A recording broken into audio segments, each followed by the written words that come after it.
السلام علیکم ورحمۃ اللہ وبرکاتہ. الحمد للہ رب العالمین والعاقبۃ للمتقین والصلاة والسلام علی سید الانبیاء والمرسلین. اما بعد فاعوذ باللہ من الشیطان الرجیم. بسم اللہ الرحمن الرحیم. کیسے ہیں تمام اسٹوڈنٹس؟ امید ہے کہ انشاءاللہ بخیر و عافیت ہوں گی اور ایمان کی بہترین حالتوں میں ہوں گی انشاءاللہ. آج ہم انشاءاللہ سورۃ البقرہ کا رکوع نمبر بلکہ سیکنڈ سپارے کا رکوع نمبر 6 سٹارٹ کریں گے. اوورآل تو 22واں رکوع بن رہا ہے سورۃ البقرہ کا انشاءاللہ. سب سے پہلے تعوذ پڑھ لیجئے. اعوذ باللہ من الشیطان الرجیم. بسم اللہ الرحمن الرحیم. یا ایہا الذین، ذال کی آواز کر ہونی چاہیے، الذین آمنوا کلوا من طیبات، من کے اوپر اخفا، من طیبات ما رزقناکم، را کو موٹا قاف کے اوپر کلکلا، ما رزقناکم واشکروا للہ ان کنتم ایاہ، اچھا ان کنتم، ان کن دونوں جگہ پہ اخفا، ان کنتم ایاہ تعبدون.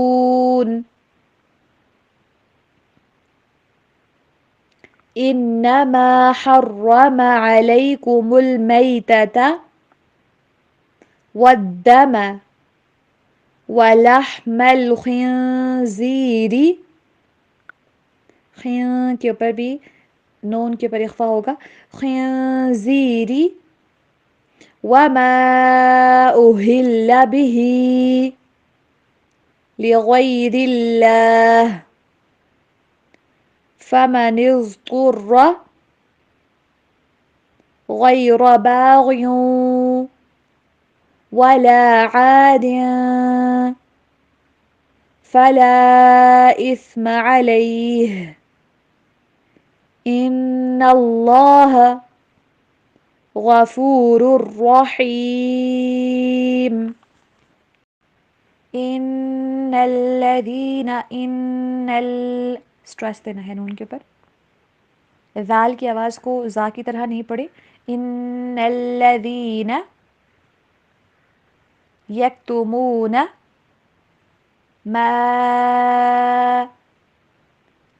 انزل اللہ، ان کے اوپر اخفا کیجئے اور اللہ کے نام کو پر کر کے پڑھیے. انزل اللہ من الکتاب ویشترون بہ، را کو موٹا پڑھیں اور ہا کی آواز کلیئر ہونی چاہیے، ویشترون بہ ثمنا قلیلا، ثمنا کے اوپر اخفا، قاف کو موٹا کر کے پڑھیں گے، ثمنا قلیلا اولئک ما یأکلون، یأکلون، اس کو یا کلون نہیں پڑھنا، اگر الف کے اوپر زبر زیر پیش جزم آ جائے یہ حمزہ بن جاتا ہے. یأکلون فی بطونہم الا النار ولا یکلمہم اللہ یوم القیامۃ ولا یزکیہم وَلَهُمْ عَذَابٌ أَلِيمٌ. أُولَئِكَ الَّذِينَ اشْتَرَوُا الضَّلَالَةَ، دوبارہ پڑھیے، أُولَئِكَ الَّذِينَ اشْتَرَوُا الضَّلَالَةَ بِالْهُدَى وَالْعَذَابَ بالمغفرة فما أصبرهم على النار. را کو موٹا کر کے پڑھیں گے. ذلك بأن الله نزل الكتاب بالحق وإن الذين اختلفوا في الكتاب لفي شقاق بعيد. شقاق بعيد. قیم کے اوپر اقلاب ہوگا. تنوین کی آواز کو میم کے ساتھ بدل کے پڑھیں گے. لیس البر. را کو موٹا کر کے پڑھنا ہے. لیس لام کے اوپر آپ نے اسٹریس نہیں دینا کیونکہ یہاں پہ جزم ہے. لیس البر ان تولوا. کے اوپر اخفا کیجیے. ان تولوا وجوهكم قبل المشرق والمغرب ولكن البر من آمن بالله واليوم الآخر والملائكة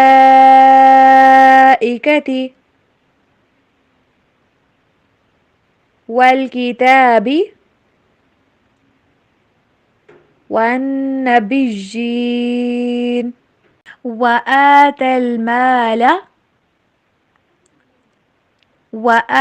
المال على حبه. عین کی آواز اور ہا کی آواز کے پر فوکس کیجیے گا. على حبه اور ہا کی آواز کے پر بھی. ذوی القربى. ذوی قر را اور قاف دونوں موٹا. قربى. ذوی القربى واليتامى والمساكين وابن السبيل والسائلين وفي الرقاب. قاب قاف اور لف دونوں پور اور باقی پر کلکلا. وفي الرقاب وأقام الصلاة وآتى الزكاة والموفون. پریکٹس کیجیے ساتھ. والموفون بعہدہم. یہاں پہ عین اور دو ہا آ رہے ہیں. دونوں کی آوازوں کو کلیئر پڑھنا ہے. عین کو حمزہ نہیں پڑھنا, ہا کو ہا نہیں پڑھنا. بعہدہم اذا عاہدوا والصابرین فی البأساء والضراء.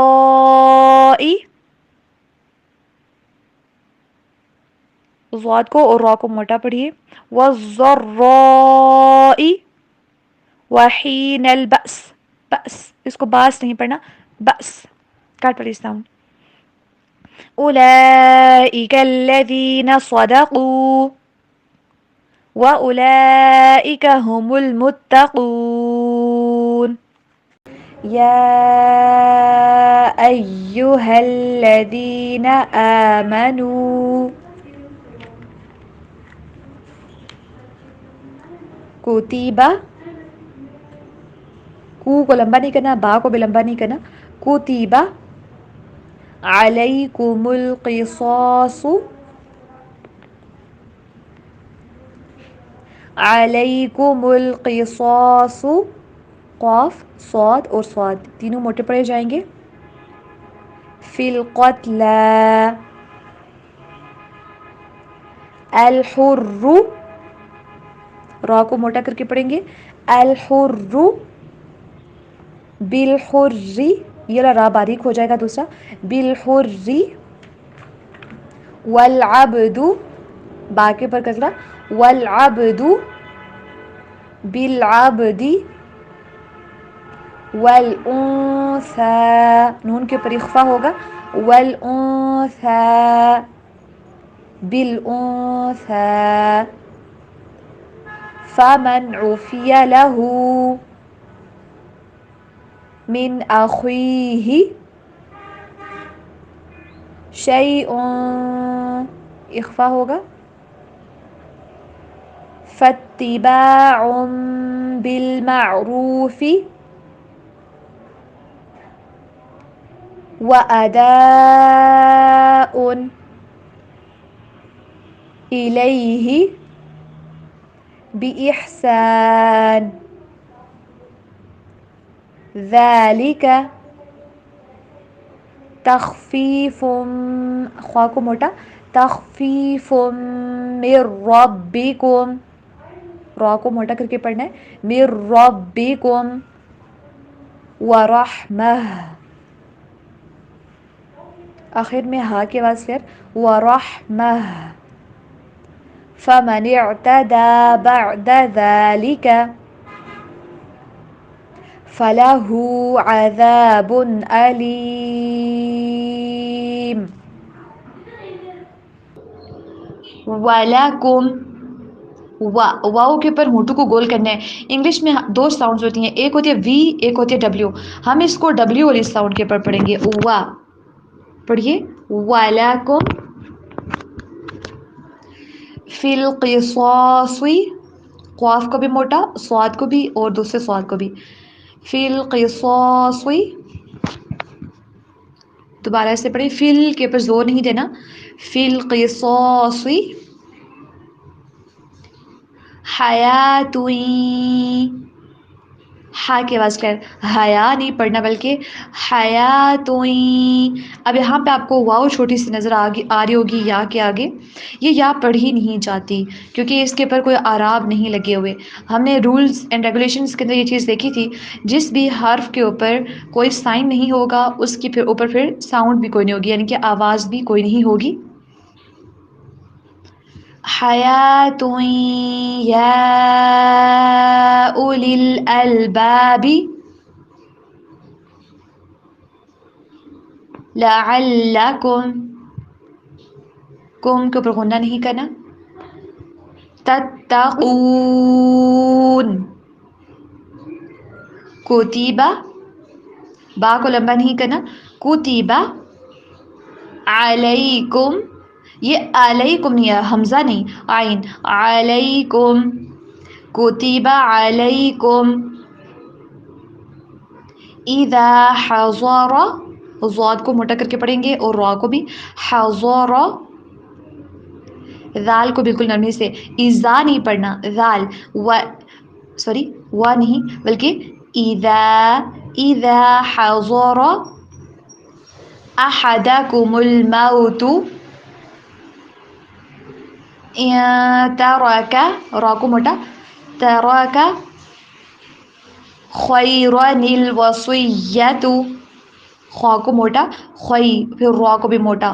نون قطنی آ رہا ہے، نون کو لام کے ساتھ آواز کو ملا کے پڑھیں گے ایسے خیرا الوصیۃ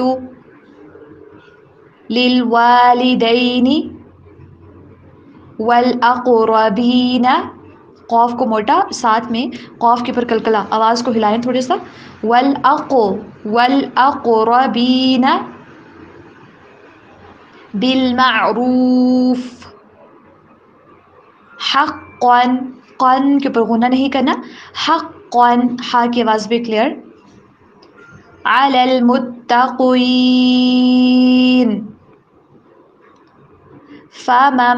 میم نون کی آواز جو ہے وہ میم میں بدلیں گے. اقلاب اس کو بولتے اقلاب، ایسے پڑھیں گے فمم بدلہ. جہاں پہ بھی نون ساکن ہوگا اس کے بعد بائے متحرکہ آ رہی ہو، یعنی کہ با کے پر زبر زیر پیش ہو تو نون کی آواز کو میم سے بدل دیں گے. فمم بدلہ بعد ما سمعہ فإنما إثمه على الذين يبدلونه إن الله سميع ان اللہ، اللہ کا نام موٹا کر کے پڑھنا ہے اور ساتھ میں نون کے اوپر غنہ بھی. سمیع، عن کے اوپر ٹھہرنا نہیں ہے. سمیع علیم، دو عین ساتھ آ رہے ہیں، دھیان سے پڑھیے.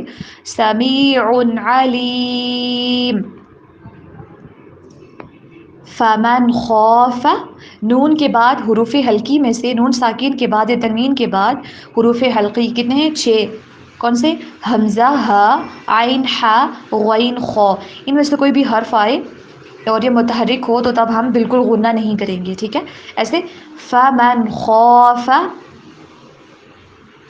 من موص، اخفا، من موص، سن نہیں پڑھنا، سویا، من موص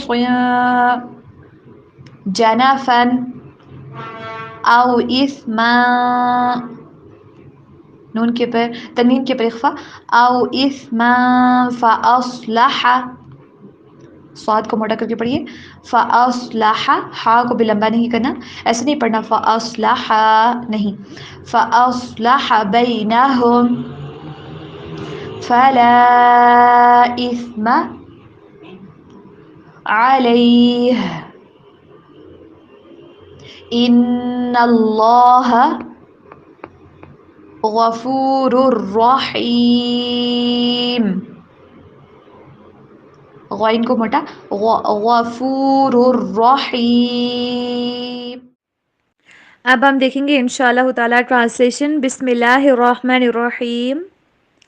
یا ایہا الذین آمنوا، اے ایمان والو، کلو، تم کھاؤ، من طیبات، پاکیزہ چیزوں سے، ما رزقناکم، جو ہم نے تمہیں دیں، واشکروا، اور تم شکر ادا کرو،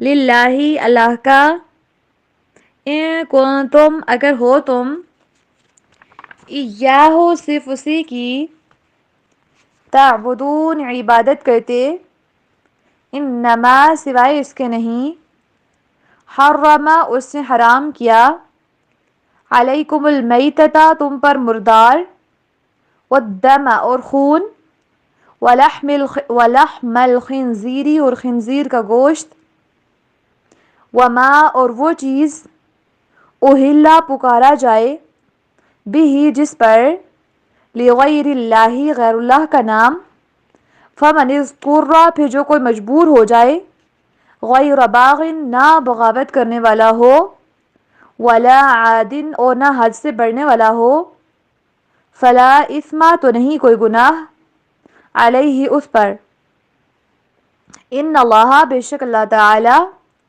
غفور، بے حد بخشنے والا، رحیم، نہایت مہربان ہے. ان الذین، بے شک وہ لوگ، یکتمون، جو چھپاتے ہیں، ما انزل اللہ، جو اللہ نے اتارا، من الکتابی، کتاب سے، ویشترون، اور وہ بیچتے ہیں، بھی، اسے، ثمنا قلیلا، تھوڑی قیمت کے بدلے یا کم قیمت کے بدلے، اولئک، یہی لوگ ہیں، ما یاکلون، نہیں وہ کھاتے، فی بطونہم، اپنے پیٹوں میں، الا النار، مگر آگ، ولا، اور نہیں، یکلمہم اللہ، بات کرے گا ان سے اللہ تعالی، یوم القیامت، قیامت کے دن، ولا، اور نہ،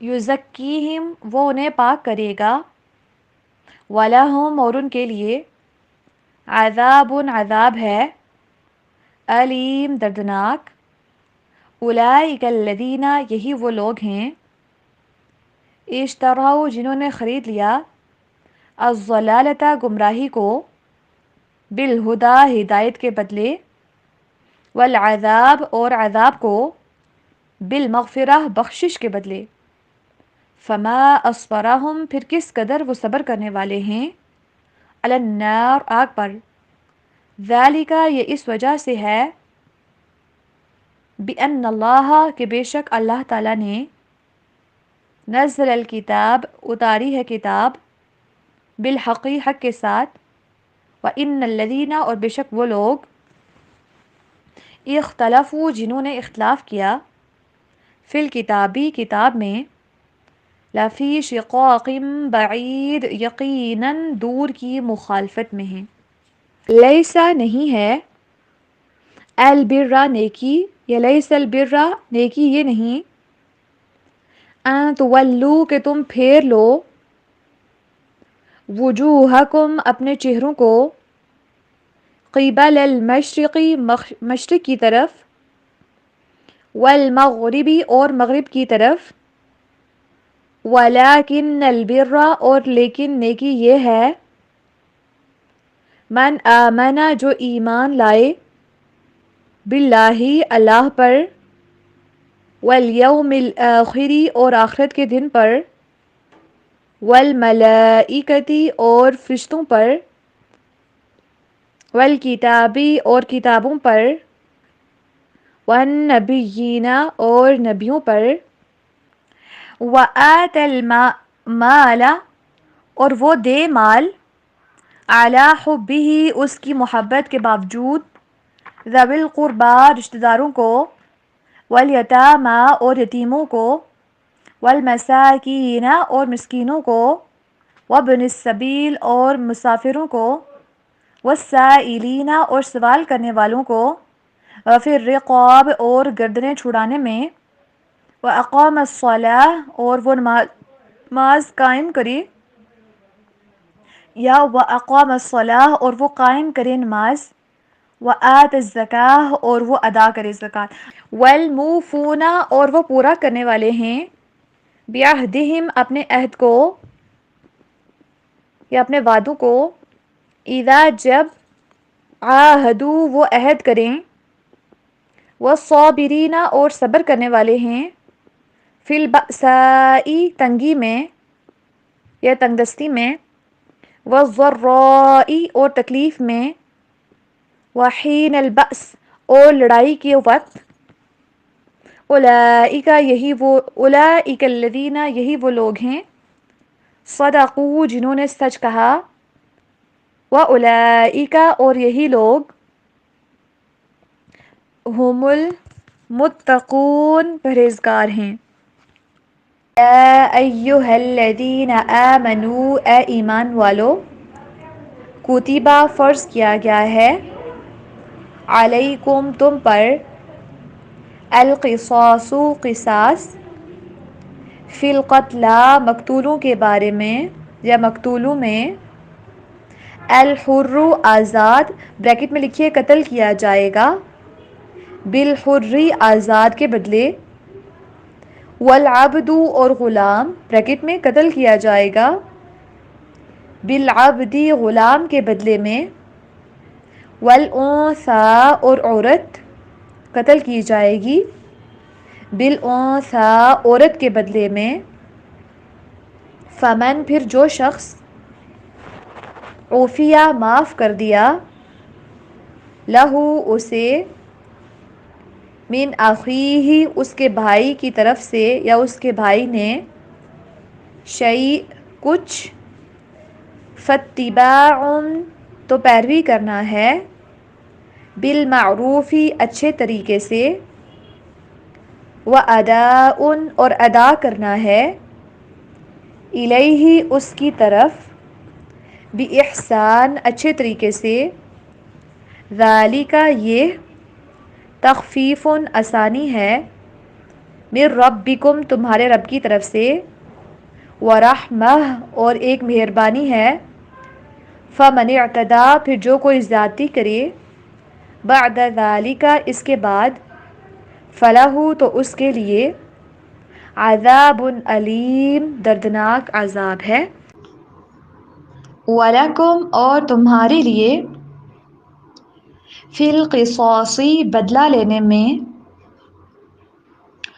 حیات زندگی ہے یا اولی الالباب اے عقلوں والو لعلکم تاکہ تم تتقون بچ جاؤ یا پرہیزگار بن جاؤ کتبہ فرض کر دیا گیا علیکم تم پر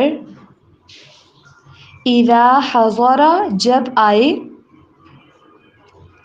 احدکم الموت تم میں سے کسی ایک کو موت،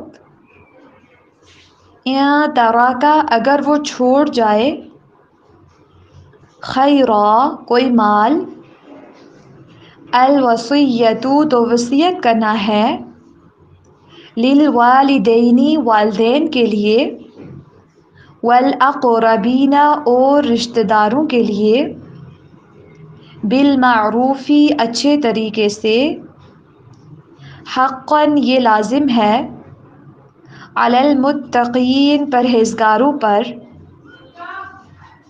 فمن پھر جو کوئی، بدلہ اسے بدل ڈالے، بعدما اس کے بعد جب، سمعہ اس نے اسے سن لیا، فإنما پھر اس کے سوائے نہیں، اثمہ اس کا گناہ، علی الذین ان لوگوں پر ہے، یبدلونہ جو اسے بدل ڈالتے ہیں، ان اللہ بے شک اللہ تعالی، سمیع سب کچھ سننے والا، علیم سب کچھ جاننے والا ہے، فمن خاف پھر جو کوئی ڈرے، من موص کسی وصیت کرنے والے کی طرف سے، جنفن کسی طرفداری سے، او اثمن یا گناہ سے، فاصلح تو وہ اصلاح کر دے، بینہم ان کے درمیان، فلا اثم تو نہیں کوئی گناہ، علیہ اس پر یا اس پر، ان اللہ بے شک اللہ تعالی، غفور بے حد بخشنے والا ہے، رحیم نہایت رحم والا ہے۔ اچھا جی، جیسے کہ اس سے پہلے بھی ہم نے دیکھا کہ کچھ حلال اور حرام کے حوالے سے ہمیں اس رکوع کے سٹارٹ کے اندر یہ بتایا گیا کہ جو کچھ بھی حلال اور پاکیزہ ہے اس زمین کے اندر کھاؤ، لیکن شیطان کے اس کی خطوات، اس کے قدموں کی پیروی نہیں کرنی تم نے، کیونکہ وہ تمہارا دشمن ہے۔ وَمَثَلُ الَّذِينَ كَفَرُوا اس کے اندر ہمیں دیکھا تھا کہ جو غیر اللہ کا پکارنا کہ کس قدر بری چیز ہے، کہ اس کو پکارتے ہیں، جو ایسے لوگوں کو پکارتے ہیں جو خود بہرے ہیں، اندھے ہیں، گونگے ہیں، ایسے لوگوں کو پکارنے کا کچھ فائدہ ہے؟ بہرے لوگوں کو سنتے ہی نہیں ہیں۔ یہاں پہ اللہ سبحانہ وتعالی نے مزید بتایا کہ یا ایھا الذین آمنوا، پیچھے لوگوں کو اوورال مخاطب کیا گیا تھا، یہاں پہ ایمان والوں کو مخاطب کیا جا رہا ہے۔ الحمدللہ ہم ایمان والے لوگ ہیں، اہل الایمان ہیں، تو ہمیں کیا کہا جا رہا ہے؟ کلوا من طیبات ما رزقناکم، کہ جو تم چیزیں، جو جتنی بھی تمہارے پاس پاکیزہ چیزیں موجود ہیں نا، جو ہم نے تمہیں دی ہیں، تم کھاؤ۔ اب بہت سے لوگ کہتے تھے نا کہ ہم جاب کرتے ہیں، ہم گھر والوں کو کھلاتے ہیں۔ اللہ سبحانہ وتعالی کہتے ہیں ما رزقناکم، جو ہم نے تمہیں رزق دیا ہے نا، تو اس کا مطلب ہے ہم نے دیا ہے۔ تم جتنے بھی کہہ دو کہ ہم جاب کرتے ہیں، ہم یہ کرتے ہیں، ہم صبح سے لے کے شام تک بڑی مزدوری محنت کرتے ہیں، تب جا کے ہم گھر والوں کو بھی کھانا کھلاتے ہیں، خود بھی کھاتے ہیں۔ نو، یو آر رانگ۔ اللہ سبحانہ وتعالی تمہارے لیے وسیلے بناتا ہے، بٹ حقیقت میں اللہ سبحانہ وتعالی ہی تمہیں رزق دیتے ہیں۔ تو یہ کانسیپٹ اپنے ذہن سے نکال دیجئے کہ آپ کسی کو رزق کھلاتے ہیں۔ نو، آپ کسی کو نہیں کھلاتے، بلکہ یہ ہے کہ اللہ سبحانہ وتعالی آپ کو کسی کے لیے وسیلہ بنا دیتے ہیں۔ تو اللہ تعالیٰ کا شکر ادا کیا کریں کہ اللہ تعالیٰ نے آپ کو دیا ہے۔ اب کچھ لوگ ہوتے ہیں نا کہ جس کو دیکھیں، ایک بچہ ہے، ٹھیک ہے، اس کے والد صاحب اس کو لا کے دیتے ہیں کہ آپ نا ایک بسکٹوں کا ڈبہ میں آپ کو دیتا ہوں، ٹھیک ہے۔ اب بسکٹوں کا ڈبہ وہ بچہ کھول کے کھا رہا ہوتا ہے، تو والد اس کو کہتا ہے کہ ایک بسکٹ مجھے بھی دے دو۔ بچہ منع کہتا ہے نہیں، میں کیوں بسکٹ دوں؟ اب دیکھیں کہ اس بچے کو نہیں پتا کہ اس کو لا کے دینے والا کون ہے۔ تو انسان بھی ایسے ہی کرتا ہے، جب اس کے پاس دولت آ جائے، رزق کچھ بھی ہوتا ہے، آپ کے پاس جو علم ہے نا، وہ بھی آپ کا رزق ہوتا ہے، آپ کی جو آواز ہوتی ہے وہ بھی آپ کے پاس رزق ہوتا ہے۔ رزق کا مطلب ہوتا ہے جو بھی چیز جس سے آپ فائدہ اٹھا سکتے ہیں نا، وہ رزق کے اندر آتی ہے، چاہے آواز ہو، ذہانت ہو، آپ کی رائٹنگ اچھی ہے، آپ اس کے ذریعے بھی دوسروں کو موٹیویٹ کریں، لکھیں اس کے ذریعے۔ تو ایک چیز جو ہے نا، وہ انسان کے پاس رزق کے طور پر ہوتی ہے، جس سے وہ فائدہ اٹھاتا ہے۔ اب اللہ سبحانہ وتعالیٰ نے اس کو دیا ہے، تو بجائے اس کے کہ آپ کہیں نہیں جناب میں کیوں کسی کو علم سکھاؤں، میں کیوں کسی کو اپنا دماغ کیوں ضائع کروں، کیوں میں خرچ کروں، میں تو اپنی انرجی کسی کے اوپر ویسٹ نہیں کرتی، تو اس کا مطلب ہے کہ آپ بھی اس بچے والی حرکت کر رہے ہیں۔ تو ہمیں اپنے جو بھی اللہ سبحانہ وتعالیٰ نے ہمیں دیا ہے رزق، جو بھی فائدہ اٹھانے والی چیزیں ہیں، اس میں سے ہمیں پاکیزہ چیزیں کھائیں، ان کو انجوائے کریں، ان کو یوز کریں، اور اس کے بعد دوسروں کے لیے بھی اس میں سے ان کو بھی بانٹیں، ان کو دیں۔ اور ساتھ میں ان ساری نعمتوں کا، یہ سارے جو رزق جو بھی ہمیں کھانے پینے کے لیے حلال چیزیں دی گئی ہیں، پاک چیزیں، ان کا ایک شکرانے کا لیول جو ہے نا وہ انسان ویسے ادا نہیں کر سکتا، لیکن اس کا تقاضا یہ ہے کہ تم ان کو یوز کرتے ہو، ساتھ میں بدلے میں تم نے کیا کرنا ہے کہ تم شکر ادا کرو، کیونکہ اللہ پاک کو تو ہم واپس وہ چیزیں لوٹاتے نہیں نہ ہیں جو ہم یوز کرتے ہیں اللہ سبحانہ اللہ کی طرف سے، لیکن ہمیں اللہ تعالیٰ کا شکر ادا کرنا ہے۔ اور شکر وہی ادا کرے گا، اور اللہ تعالیٰ کی دی ہوئی چیزوں میں سے پاکیزہ چیزوں کو صرف وہی چنے گا جو صرف اور صرف اسی کی عبادت کرنے والا ہوگا، جو صرف اور صرف واقعی میں اسی کو اپنا معبود مانتا ہوگا۔ کیونکہ جو مسلمان ہوتا ہے نا تو سلمہ، اس کا مطلب ہوتا ہے فرما بردار کرنا، یعنی کہ اپنی ڈوری جو ہے نا، جس سے ایک جانور کی ڈوری کسی بچے کے ہاتھ میں تھما دی جاتی ہے کہ تم اس کو لے کے چلو، ہم نے ڈوری اللہ اور اس کے رسول صلی اللہ علیہ وسلم کے ہاتھوں میں تھمانی ہوتی ہے، ان کی اتباع کے ہاتھوں میں تھمانی ہوتی ہے، کہ جس طرف وہ موڑیں گے میں نے اس طرف مڑ جانا ہے۔ تو جب انسان ایسے ہوگا نا، وہ اس سے پاکیزہ چیزوں کو کھائے گا، وہ حرام کی طرف نہیں جائے گا۔ آج کل کتنے سارے لوگ ہیں ڈپریشن سے بچنے کے لیے ڈرگز لیتے ہیں، اچھا کہتے ہیں کہ تھوڑی سی مقدار میں ڈرگز استعمال کی جا سکتی ہے، حالانکہ نبی اکرم صلی اللہ علیہ وسلم نے کلیئر کٹ بتا دیا کہ جس چیز کی زیادہ مقدار حرام ہے نا، اس کی تھوڑی سی مقدار بھی حرام ہے۔ تو آپ دیکھیں کہ اگر زیادہ مقدار میں شراب حرام ہے تو اس کی تھوڑی سی مقدار بھی جو ہے نا وہ بھی حرام ہی ہوگی، حرام ہی کنسیڈر کی جائے گی۔ لیکن لوگ بڑے مزے سے انجوائے کر رہے ہوتے ہیں، کوئی بات نہیں، تھوڑا سی دیر کے لیے ریلیکس ہو جائیں گے، اور کچھ لوگ ہوتے ہیں بیماریوں کی ٹریٹمنٹ کے اندر حرام چیزوں کو استعمال کر رہے ہوتے ہیں۔ حرام چیزوں کو استعمال کرنا بالکل بھی الاؤ نہیں ہے۔ تو اگر حرام کام ہم کریں گے تو پھر اوبویسلی جس شخص کا کھانا پینا ہی حرام ہو جائے تو اس کی تو نہ عبادات قبول ہوتی ہیں نہ دعائیں قبول ہوتی ہیں۔ تو حلال سے وہی، حلال کا عبادت کے ساتھ بڑا گہرا کنیکشن ہے کہ انسان حلال کھائے گا تو اس کی عبادات قبول ہوں گی نا، اس کی دعائیں سنی جائیں گی، ورنہ تو نہیں۔ تو اگر تم صرف اسی کی عبادت کرتے ہو، تم حلال کھاؤ اور اللہ تعالیٰ کا شکر ادا کرو، تو اللہ تعالیٰ کی بندگی کا، اس کی عبادت کرنے کا ایک یہ بھی تقاضا ہے کہ ہم اس کا شکر بھی ساتھ ساتھ میں ادا کریں ہر ایک نعمت کے اوپر۔ انما حرم اللہ، اب دیکھیں کہ اللہ تعالیٰ نے یا انما حرم علیکم المیتۃ، کون کون سی چیزیں ہمارے پر حرام ہے؟ نمبر 1 مردار، ٹھیک ہے، ہر قسم کا مردار حرام ہے سوائے 2 کے۔ ایک ہوتی ہے مچھلی، ٹھیک ہے، یہ اگر مردار ہو تب بھی یوز کی جا سکتی ہے، اور دوسری ہے ٹڈی، ٹھیک ہے، ٹڈی اور مچھلی، یہ دونوں مردار بھی حلال ہیں، باقی سب کے سب حرام ہیں۔ وہ دما، اور خون، اب خون سارے حرام ہیں سوائے 2 خونوں کے، نمبر 1 کلیجی اور نمبر 2 تلی۔ کلیجی اور تلی کا خون حلال ہے، باقی سارے کے سارے خون حرام ہیں۔ ولحم الخنزیر، اور خنزیر کا گوشت جو ہے یہ انسان کی شہوات کو بہت زیادہ ابھارتا ہے، اور اس کے اور بھی سائنٹیفکلی بھی اور میڈیکلی بھی بہت سے نقصانات ہوتے ہیں، جس کی وجہ سے اس کے گوشت کو حرام کیا گیا ہے۔ ولحم الخنزیری، اور خنزیر کا گوشت، ٹھیک ہے۔ وما اہل بہ لغیر اللہ، یہاں پہ آ کے نا بہت سارے لوگ مار کھا جاتے ہیں۔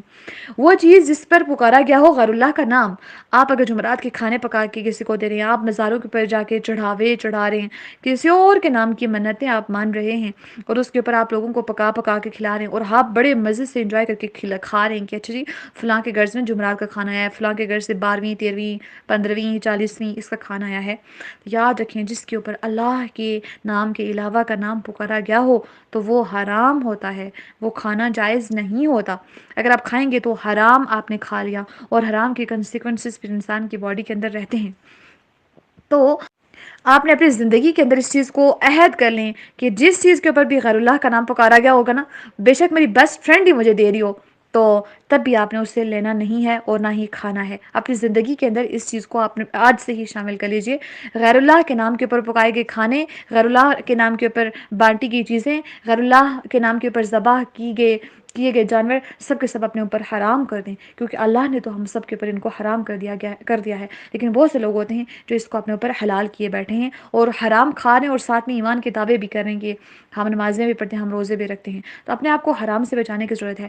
ہاں اگر کوئی بہت زیادہ مجبور کیا جائے کہ اس کے پاس کھانے کے لیے کچھ بھی نہ ہو، غیر باغ ولا عاد، تو وہ بغاوت کرنے والا نہ ہو، نہ حد سے تجاوز کرنے والا، بس اتنا کھائے کہ اس کی جان بچائے، زندہ رہ سکے، فلا اثم علیہ، تو پھر اس کے اوپر کوئی گناہ نہیں ہے۔ اللہ تعالیٰ بے حد بخشنے والا اور بے حد مہربان ہے۔ بے شک وہ لوگ جو وہ چھپاتے ہیں اللہ تعالیٰ کی آیات کو اور اسے بیچ ڈالتے ہیں، اس کو چینج کر لیتے ہیں تھوڑی سی قیمت کے بدلے میں، تو جو اس کے بدلے میں قیمت لیتے ہیں آیات کو چھپانے کے بدلے میں، تو یہ صرف اپنے پیٹوں کے اندر آگ ہی بھر رہے ہیں اور کچھ نہیں ہے۔ ان کی سزا یہ ہے کہ ان کو آگ کا عذاب دیا جائے گا، اور اللہ سبحانہ وتعالیٰ نہ ہی ان سے بات کرے گا اور نہ ہی قیامت کے دن انہیں پاک کرے گا، اور ان کے لیے دردناک عذاب ہے۔ یہ وہ لوگ ہیں جنہوں نے گمراہی کو خریدا ہے ہدایت کے بدلے، اور اللہ تعالیٰ کے عذاب کو خریدا ہے بخشش کے بدلے میں، پھر کس قدر یہ آگ کے اوپر صبر کرنے والے ہیں۔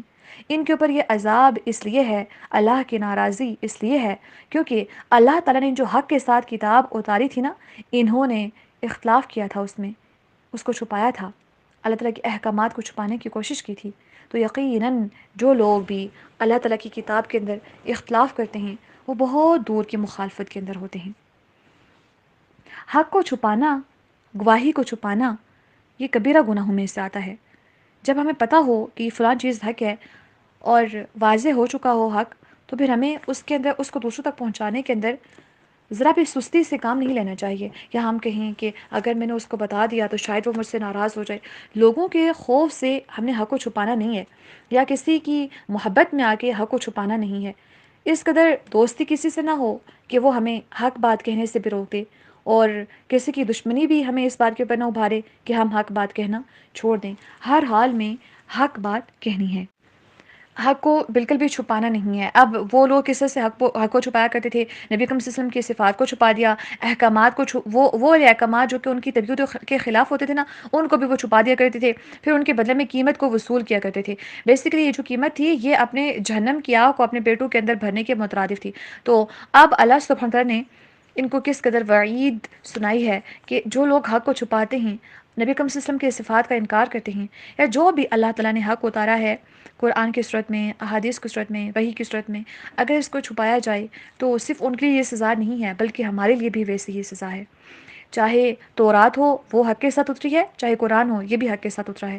تو حق کو ہم اگر چھوڑ دیں گے اور اگر حق کے اندر مخالفت میں پڑ جائیں گے، اگر ہم حق کے اندر بھی اختلاف کرنا شروع کر دیں گے، تو یاد رکھیں پھر ہم دور کے اختلاف کے اندر پڑ جائیں گے۔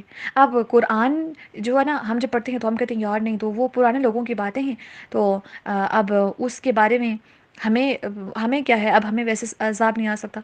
تو اللہ سبحانہ و تعالیٰ اگر ہمیں مہلت دیے رکھے ہیں یا ہمارے پر اس قدر عذاب نہیں لاتے جس طرح سے پہلی قوموں کے اوپر آیا، تو ہمیں تو شکر گزار بندہ بننا چاہیے، نہ کہ ہم یہ کہیں کہ یہ تو پہلے لوگوں کی کہانیاں ہیں، قصے ہیں، ان کے اوپر تو ایسے عذاب آئے، یا وہ لوگ جب ایسا کرتے تھے ان کے اوپر یہ سزا ہے۔ نہیں، ہم پڑھنے والوں کے لیے بھی یہی سزا ہے اگر ہم حق بات کو چھپائیں۔ تو حق بات کو کبھی دیکھا گیا ہے کہ اکثر آپ کالجز میں، یونیورسٹیز میں یا گھر میں کوئی شرارت کر لیں، آپ کو حاضر کیا جائے کہ جی آ جائیں، اور پوچھا جائے آپ کو گواہی کے طور پر کہ کیا اس نے یہ کام کیا ہے دوسرے کے بارے میں، آپ کہتے ہیں نہیں نہیں مجھے نہیں پتا۔ تو جب حق بات کا پتہ ہو ہمیں بتا دینا چاہیے۔ اور دوسری یہ بات ہے کہ کسی سے ڈرنا نہیں چاہیے حق بات کہتے ہوئے، اور علم کو بھی چھپانا نہیں چاہیے۔ جس قدر علم ہو آپ کو اس کو بتا دینا چاہیے اگر آپ سے کوئی سوال کرتا ہے ویسے، اور علم کو چھپانا بھی گناہ ہے، علم کو کسی قدر بھی چھپانا نہیں ہے۔ جو حق بات پتہ ہے اس کو بتا دیجئے، جو نہیں پتا سمپلی آپ ریفیوز کر لیجئے۔ اور اس کے اندر آپ کو کہا جائے گا، سم ٹائمز نا لوگ آپ کو ٹیسٹ کرنے کے لیے آپ سے سوال کرتے ہیں کہ آپ کو یہ بات پتہ ہے، ہم کہتے ہیں نہیں، تو پھر آپ کو کہا جائے گا کہ آپ کو تو علم ہی نہیں ہے، آپ تو اس کا مطلب ہے کہ آپ کا دین کے معاملے میں علم کمزور ہے۔ تو آپ اس کو اپنے ٹیگ کے اوپر اپنے طور پر اس کو ایک ریوارڈ کے طور پر سجا لیا کیجئے کہ ہاں کچھ چیزوں کے بارے میں مجھے واقعی میں علم نہیں ہے۔ اور جو کہہ رہے ہوتے ہیں نا ہمیں کہ تم جاہل ہو، تمہیں ان چیزوں کے بارے میں پتہ نہیں ہے، وہ بھی ایکچوئل میں جاہل ہی ہوتے ہیں کچھ چیزوں کے معاملے میں، کیونکہ جس انسان کو جس چیز کے بارے میں پتہ ہے وہ اس کے بارے میں عالم ہے، اور جس چیز کے بارے میں نہیں پتہ وہ اس کے بارے میں جاہل ہے سمپلی۔ تو ہر انسان ایٹ اے ٹائم جاہل بھی ہوتا ہے، ایٹ اے ٹائم عالم بھی ہوتا ہے کچھ چیزوں سے متعلق۔ تو حق کو جو جتنا علم پتہ ہے اس کو آگے پھیلائیے، اس کو نہ چھپائیے، اور جو نہیں پتہ اس کے پر خاموشی اختیار کیجیے، اور واقعی واضح طور پر کہہ لیجیے کہ ہمیں اس بارے میں اللہ تعالیٰ نے رہنمائی کی کہ دیکھو نیکی یہ نہیں ہے کہ تم مشرق اور مغرب کی طرف منہ موڑ لو، بلکہ نیکی یہ ہے کہ تم اللہ کے اوپر ایمان لاؤ۔ اب جب تم اللہ کے اوپر ایمان لاؤ گے تو اللہ کے دیے ہوئے احکامات کو فالو کرو گے، اور اللہ کے دیے ہوئے احکامات کو فالو کرنا، اللہ سبحانہ تعالیٰ کے راستے بتائے ہوئے راستوں کی پیروی کرنا، یہی ہے نیکی۔ والیوم الآخر، جب تم آخرت کے دن کے اوپر یقین رکھو گے تو ضرور تم میری بات مانو گے، کیونکہ تمہیں پتہ ہے کہ آخرت کا دن ایسا دن ہوگا جب تمہیں میرے سامنے کھڑے ہونا ہے، جب تمہیں میرے سامنے پیش ہونا ہے، جب تمہیں اپنے اعمال کا حساب دینا ہوگا۔ تو اس دن تو تمہیں جب اس دن کا یقین ہوگا کہ تم میرے پاس آؤ گے، میرے سامنے کھڑے ہوگے، اپنے اعمال تمہیں دکھائے جائیں گے، تو تم اچھے اعمال کر کے آؤ گے میرے پاس۔ تو نیکی یہ ہے کہ تم اللہ کے اوپر ایمان لاؤ اور یوم آخرت کے اوپر ایمان لاؤ، والملائکتی، اور فرشتوں کے اوپر بھی ایمان لاؤ۔ کتنے سارے فرشتے ہیں جو آسمانوں پہ ہیں، کتنے سارے ایسے ہیں جو زمینوں پہ اترتے ہیں، کتنے سارے ایسے ہیں جو ہم نے تمہاری حفاظت کے لیے متعین کر رکھے ہیں۔ تمہارا نگہبان فرشتہ تمہارے ساتھ ہوتا ہے آل دی ٹائم۔ جب تم سوتے ہو آیت الکرسی پڑھو تو تمہارے اوپر ایک نگہبان مقرر کر دیا جاتا ہے، وہ تمہاری حفاظت کرتا ہے۔ فرشتے، اگر تم بھلائی کے کاموں کے اندر مصروف رہتے ہو، لوگوں کو خیر کا کام سکھاتے ہو، تو فرشتے تمہارے لیے رحمت کی دعا کرتے ہیں۔ جب تم نبی اکرم صلی اللہ علیہ وسلم کے اوپر درود بھیجتے ہو تب تمہارے لیے فرشتے دعا کرتے ہیں۔ فرشتوں کے اوپر ایمان لاؤ۔ اللہ تعالیٰ نے ایک فرشتے کے ذریعے ہی نبی اکرم صلی اللہ علیہ وسلم تک اپنا کلام پہنچایا، تو تم نے ان کے اوپر ایمان لانا ہے۔ اگر تم فرشتوں کے معاملے کے اندر بھی تم شک میں پڑ جاؤ گے کہ آیا کہ ہیں یہ یا نہیں ہیں، کیسے ہوں گے، اگر شکوک و شبات میں یا کسی سے تم دشمنی کر بیٹھو گے، کیونکہ یہود اور نصارہ کی حضرت جبریل السلام کے ساتھ بھی دشمنی تھی، وہ کہتے تھے کہ یہ عذاب کا فرشتہ ہے، یہ عذاب کی خبریں لے کے آتا ہے، حالانکہ عذاب تو ان کے اپنے کرتوتوں کی وجہ سے آتا تھا۔ تو نیکی کا تقاضا یہ ہے کہ تم اللہ اور یوم آخرت کے اوپر ایمان کے ساتھ ساتھ فرشتوں کے اوپر بھی ایمان لاؤ اور کتاب کے اوپر بھی ایمان لاؤ۔ جو کہا جاتا ہے اس کو سنو، سمعنا واطعنا کہو، آیات کا کف نہ کرو، کتاب کا کف نہ کرو، عمل کے ذریعے بھی اس کے اوپر ایمان لاؤ۔ والنبیین، اور انبیاء کے اوپر بھی تم نے ایمان لانا ہے۔ جتنے انبیاء تھے، برحق تھے، سب نے اپنی ڈیوٹیز پرفیکٹلی نبھائیں۔ کمیاں کوتاہیاں انسانوں کے اندر، ہم جو ان کی امتیں ہیں ان کے اندر تھیں، انبیاء نے کسی بھی قسم کی کوتاہی نہیں رکھی۔ انبیاء اللہ سبحانہ تعالیٰ کی منتخب کرتا ہوتے ہیں، انسانوں کے پاس اختیار نہیں، نہ ہی کسی نبی کے پاس، نہ ہی کسی ولی کے پاس کہ وہ نبی کا انتخاب کر سکے۔ یہ اللہ سبحانہ تعالیٰ کے منتخب کردہ لوگ تھے جنہوں نے اللہ کے پیغام کو ان کائنات والوں تک پہنچانا تھا۔ نیکی یہ ہے کہ تم مشرق اور مغرب کی طرف منہ کرنا نیکی نہیں ہے، بلکہ اللہ سبحانہ تعالیٰ کو ماننا، اللہ کی ماننا، یوم آخرت کا یقین رکھتے ہوئے اس آخرت کے دن کے لیے تیاری کرنا، یہ ہے نیکی۔ فرشتوں کے وجود کے اوپر، ان کی عبادات، ان کی ڈیوٹیز کے اوپر یقین رکھنا ہے، اور کتاب کو پڑھنا ہے، سمجھنا، اس کے پر عمل کرنا، اس کی آگے لوگوں کو تعلیم دینا، اس کے خدمتگار بن جانا، یہ نیکی ہے۔ اور اس طرح سے انبیاء ہمارے ساتھ فزیکلی تو موجود نہیں، لیکن انبیاء کا جو پیغام ہے وہ آگے پہنچا کے لوگوں تک، اور اس پیغام کے اوپر عمل کر کے ہم بھی انبیاء کے جو گروہ ہوں گے، جو ان کے ساتھ ہوتے تھے لوگ، انشاءاللہ ان میں شامل ہو سکتے ہیں۔ تو نیکی ایکچول میں یہ ہے۔ اللہ سبحانہ وتعالی ہم سب کو جتنی بھی یہاں پہ ٹرو ڈیفینیشنز آف نیکی اللہ سبحانہ وتعالی نے بتائی ہیں، ہمیں ان کے اوپر عمل کرنے کی توفیق عطا فرمائیں، ہم سے قبول فرمائیں، ہمارے صغیرہ اور کبیرہ گناہوں کو معاف فرما دیں، جتنے بھی لوگ پریشان ہیں ان کی پریشانیوں کو دور کر دیں، جتنے بھی لوگ بیمار ہیں الہی ان سب کی بیماریوں کو شفا میں بدل لیجئے، ان کو پہلے سے زیادہ صحت اور تندرستی عطا فرما لیجئے، جتنے بھی لوگ آس پاس کے حالات میں جکڑے ہوئے ہیں اللہ تعالیٰ ان کے لیے آسانی والے راستے کھول لیجئے، اپنی برکتوں کے دروازے ہم سب کے اوپر، رحمتوں کے دروازے کھول لیجئے۔ اللہم صلی وسلم علی نبینا محمد صلی اللہ علیہ وآلہ وسلم۔ سبحانک اللہم بحمدک، اشہد ان لا الہ الا انت، استغفرک واتوب الیک۔ ربنا تقبل منا انک انت السمیع العلیم۔ السلام علیکم ورحمۃ اللہ۔ الحمدللہ، نیکی کو ہم نے کچھ حد تک اللہ سبحانہ وتعالی نے کس طرح سے ڈیفائن کیا اس کو سمجھنے کی لاسٹ کلاس کے اندر ہم نے کوشش کی تھی کہ کس طرح سے ہم نے آخرت کے اوپر ایمان لانا ہے، اللہ کے اوپر ایمان لانا ہے، فرشتوں کے اوپر، کتابوں کے اوپر اور انبیاء کے اوپر۔ نیکسٹ وہی ڈیفینیشن کنٹینیوڈ ہے کہ وآت المال علی حبہ ذوی القربا، انسان کی نیکی جو ہے نا، نیکی کے لیول تک پہنچنے کے لیے ان کو عقائد جو ہیں بنیادی، جو ایمان کی بیسکلی ہمارے عقائد ہیں نا، وہ 5 چیزیں ان کو لازم ہیں، جو کہ عقائد ایز خود اسلام ہے، ان کے بارے میں تو ہم نے لاسٹ کلاس کے اندر کمپلیٹ کیا تھا۔ اس کے علاوہ ایمان لانا بھی نیکی ہے، لیکن اس کے علاوہ اور کون سی نیکی ہے؟ نمبر 1، مال کی محبت کے باوجود اس کو خرچ کرنا، اللہ تعالیٰ کے راستے میں اس کو دینا۔ پھر کس کس کے اوپر خرچ کرنا؟ رشتہ داروں کے اوپر خرچ کرنا۔ اچھا، آپ کو پتہ ہے کہ کچھ لوگ کہتے ہیں کہ رشتہ داروں کے اوپر، ان کی فیملی کے اندر غریب لوگ ہوتے ہیں لیکن وہ کہتے ہیں کہ ان کے اوپر نہیں خرچ کرنا، بلکہ ہم نے باہر کے لوگوں کو دینا ہے، یا ہم نے فلاں جو ٹرسٹ ہے، فلاں انسٹیٹیوٹ ہے، اس کے اوپر ہم نے خرچ کرنا ہے۔ اپنے گھر کے اندر اگر کوئی ایسا بندہ ہو جو کہ واقعی میں بہت زیادہ مجبور ہو، کوئی ایسا بھائی ہے یا کوئی ایسی بہن ہے جس کی ضروریات بالکل بھی فلفل نہیں ہو رہی، ان کو چھوڑ کے وہ دوسروں کو ڈونیٹ کر رہے ہوتے ہیں۔ لیکن یاد رکھیں کہ جو رشتہ داروں کے اوپر خرچ کرنے کا نا، جو آپ کے عزیز و اقارب ہیں، ان کے اوپر خرچ کرنے کے اوپر ڈبل اجر ملتا ہے۔ تو آپ کی کوئی دوست مصیبت میں ہو تو آپ اس کو بھی ڈونیٹ کر سکتے ہیں، اس کو بھی آپ صدقہ کر سکتے ہیں، اس کو بھی آپ کوئی چیز دے سکتے ہیں اس طرح سے۔ اور کیوں ڈبل اجر ملتا ہے؟ ایک تو آپ کو صدقہ کرنے کا اجر ملتا ہے، دوسرا رشتہ داری کو ملانے کے لیے آپ کو اس کے اوپر اجر ملتا ہے۔ آپ دیکھیں گے کہ جب آپ اپنے فیملی والوں کو سپورٹ کریں گے تو وہ انشاءاللہ تعالیٰ آپ کے درمیان اور ان کے درمیان محبت بڑھے گی، اور رشتہ داری مزید مضبوط سے مضبوط تر ہوتی جائے گی۔ تو رشتہ داروں کے اوپر مال کو خرچ کرنا ہے، لیکن سب سے پہلے ایک چیز انڈرسٹینڈ کرنے کی ضرورت ہے، وَآتِ الْمَالَ عَلَىٰ حُبِّهِ۔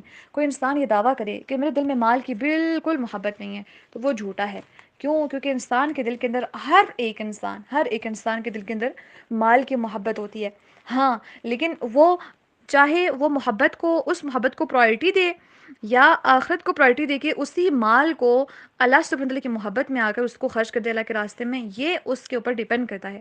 کچھ لوگ ہوتے ہیں جو دنیا کمانے کے پیچھے لگے رہتے ہیں، دنیا کو کما کے دنیا کے اوپر ہی خرچ کرتے ہیں، لگژریس لائف سٹائل اپناتے ہیں، بڑے بڑے گھر، بڑے بڑے محلات تعمیر کرتے ہیں۔ اور کچھ ایسے ہوتے ہیں جو کماتے بے حساب ہیں لیکن سارا کا سارا اللہ کے راستے میں، لاکھوں کے لاکھوں، وہ کروڑوں کے کروڑوں اللہ کے راستے میں وہ دے رہے ہوتے ہیں۔ کتنے سارے ایسے لوگ الحمدللہ آج کی دنیا میں بھی ہیں کہ جو اللہ کے راستے میں مال کو خرچ کر رہے ہوتے ہیں، اور کسی کو پتہ بھی نہیں ہوتا کہ انہوں نے اتنا مال خرچ کیا ہے، اور وہ کر بھی رہے ہیں اس ٹائم پہ۔ تو انسان کے دل میں محبت ہوگی۔ اب انسان کے دل میں محبت ہے تو محبت، مال کی جو محبت ہے تو وہ اوبیسلی اپنی مٹھی کو بند رکھے گا نا، وہ ایسے تھوڑا نہ کرے گا کہ میں اس کو دے دوں، بڑی مشکل سے محنت سے کمایا ہے، خون پسینہ ایک کر کے، تو اب میں اس کو کسی کو بھی اس طرح سے اٹھا کے دے دوں تو تھوڑا سا مشکل ہوگا۔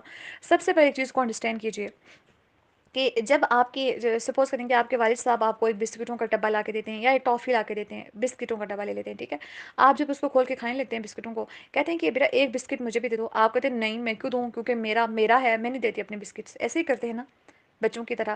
تو اب ہمیں یہ نہیں پتا، یا اس بچے کو یہ نہیں پتا کہ لا کے دینے والے تو اس کے والد صاحب بھی ہیں، تو انہیں کو منع کر رہا ہے۔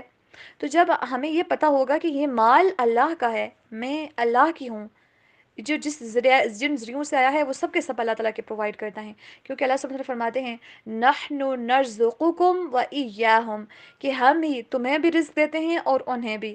اب ہم یہ نہ کہیں کہ ہم کماتے ہیں اور ہم کسی کو کھلاتے ہیں، نہیں، اللہ تعالیٰ نے ہمیں دیا ہے، تبھی ہم اس کے دیے ہوئے میں سے کسی کو ہم کھلا پلا رہے ہوتے ہیں۔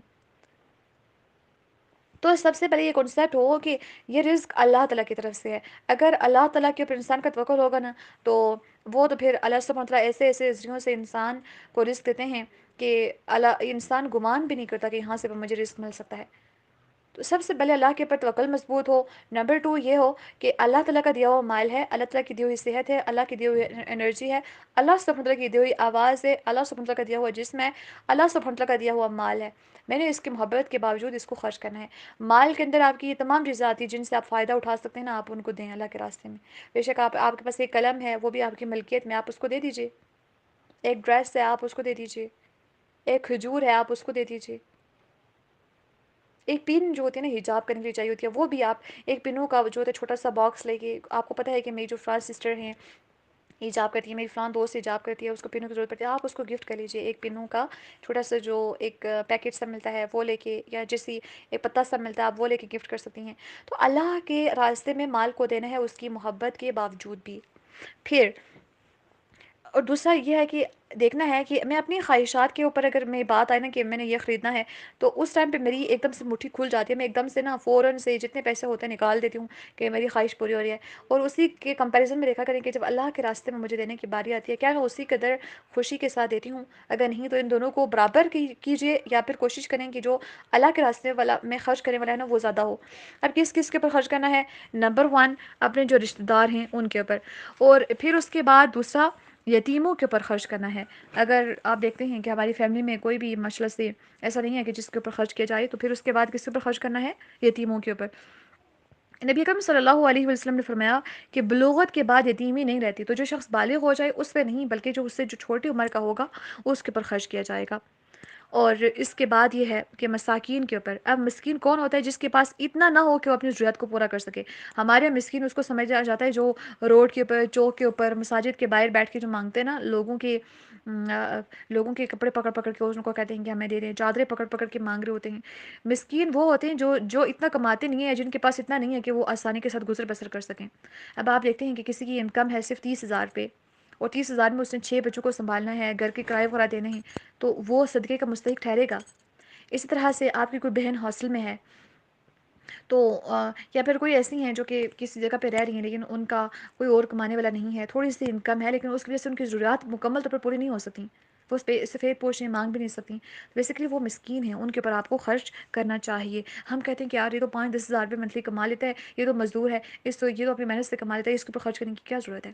یہ مزدور جو ہوتے ہیں وہ اب کسی کے سامنے جا کے مانگتے تو نہیں ہے نا کہ مجھے ضرورت ہے، لیکن ایسے لوگوں کو ڈھونڈ ڈھونڈ کے ان کے اوپر خرچ کرنا چاہیے۔ پھر مسافروں کے اوپر خرچ کرنا چاہیے، ان کی اگر ان کی ضروریات ہیں کوئی، ان کی ضروریات کو فلفل کیا جائے، ان کو رہنے کا، کھانے پینے کا ان کے انتظام کر لیا جائے، یہ بھی انسان اس کے اوپر بھی خرچ کرے۔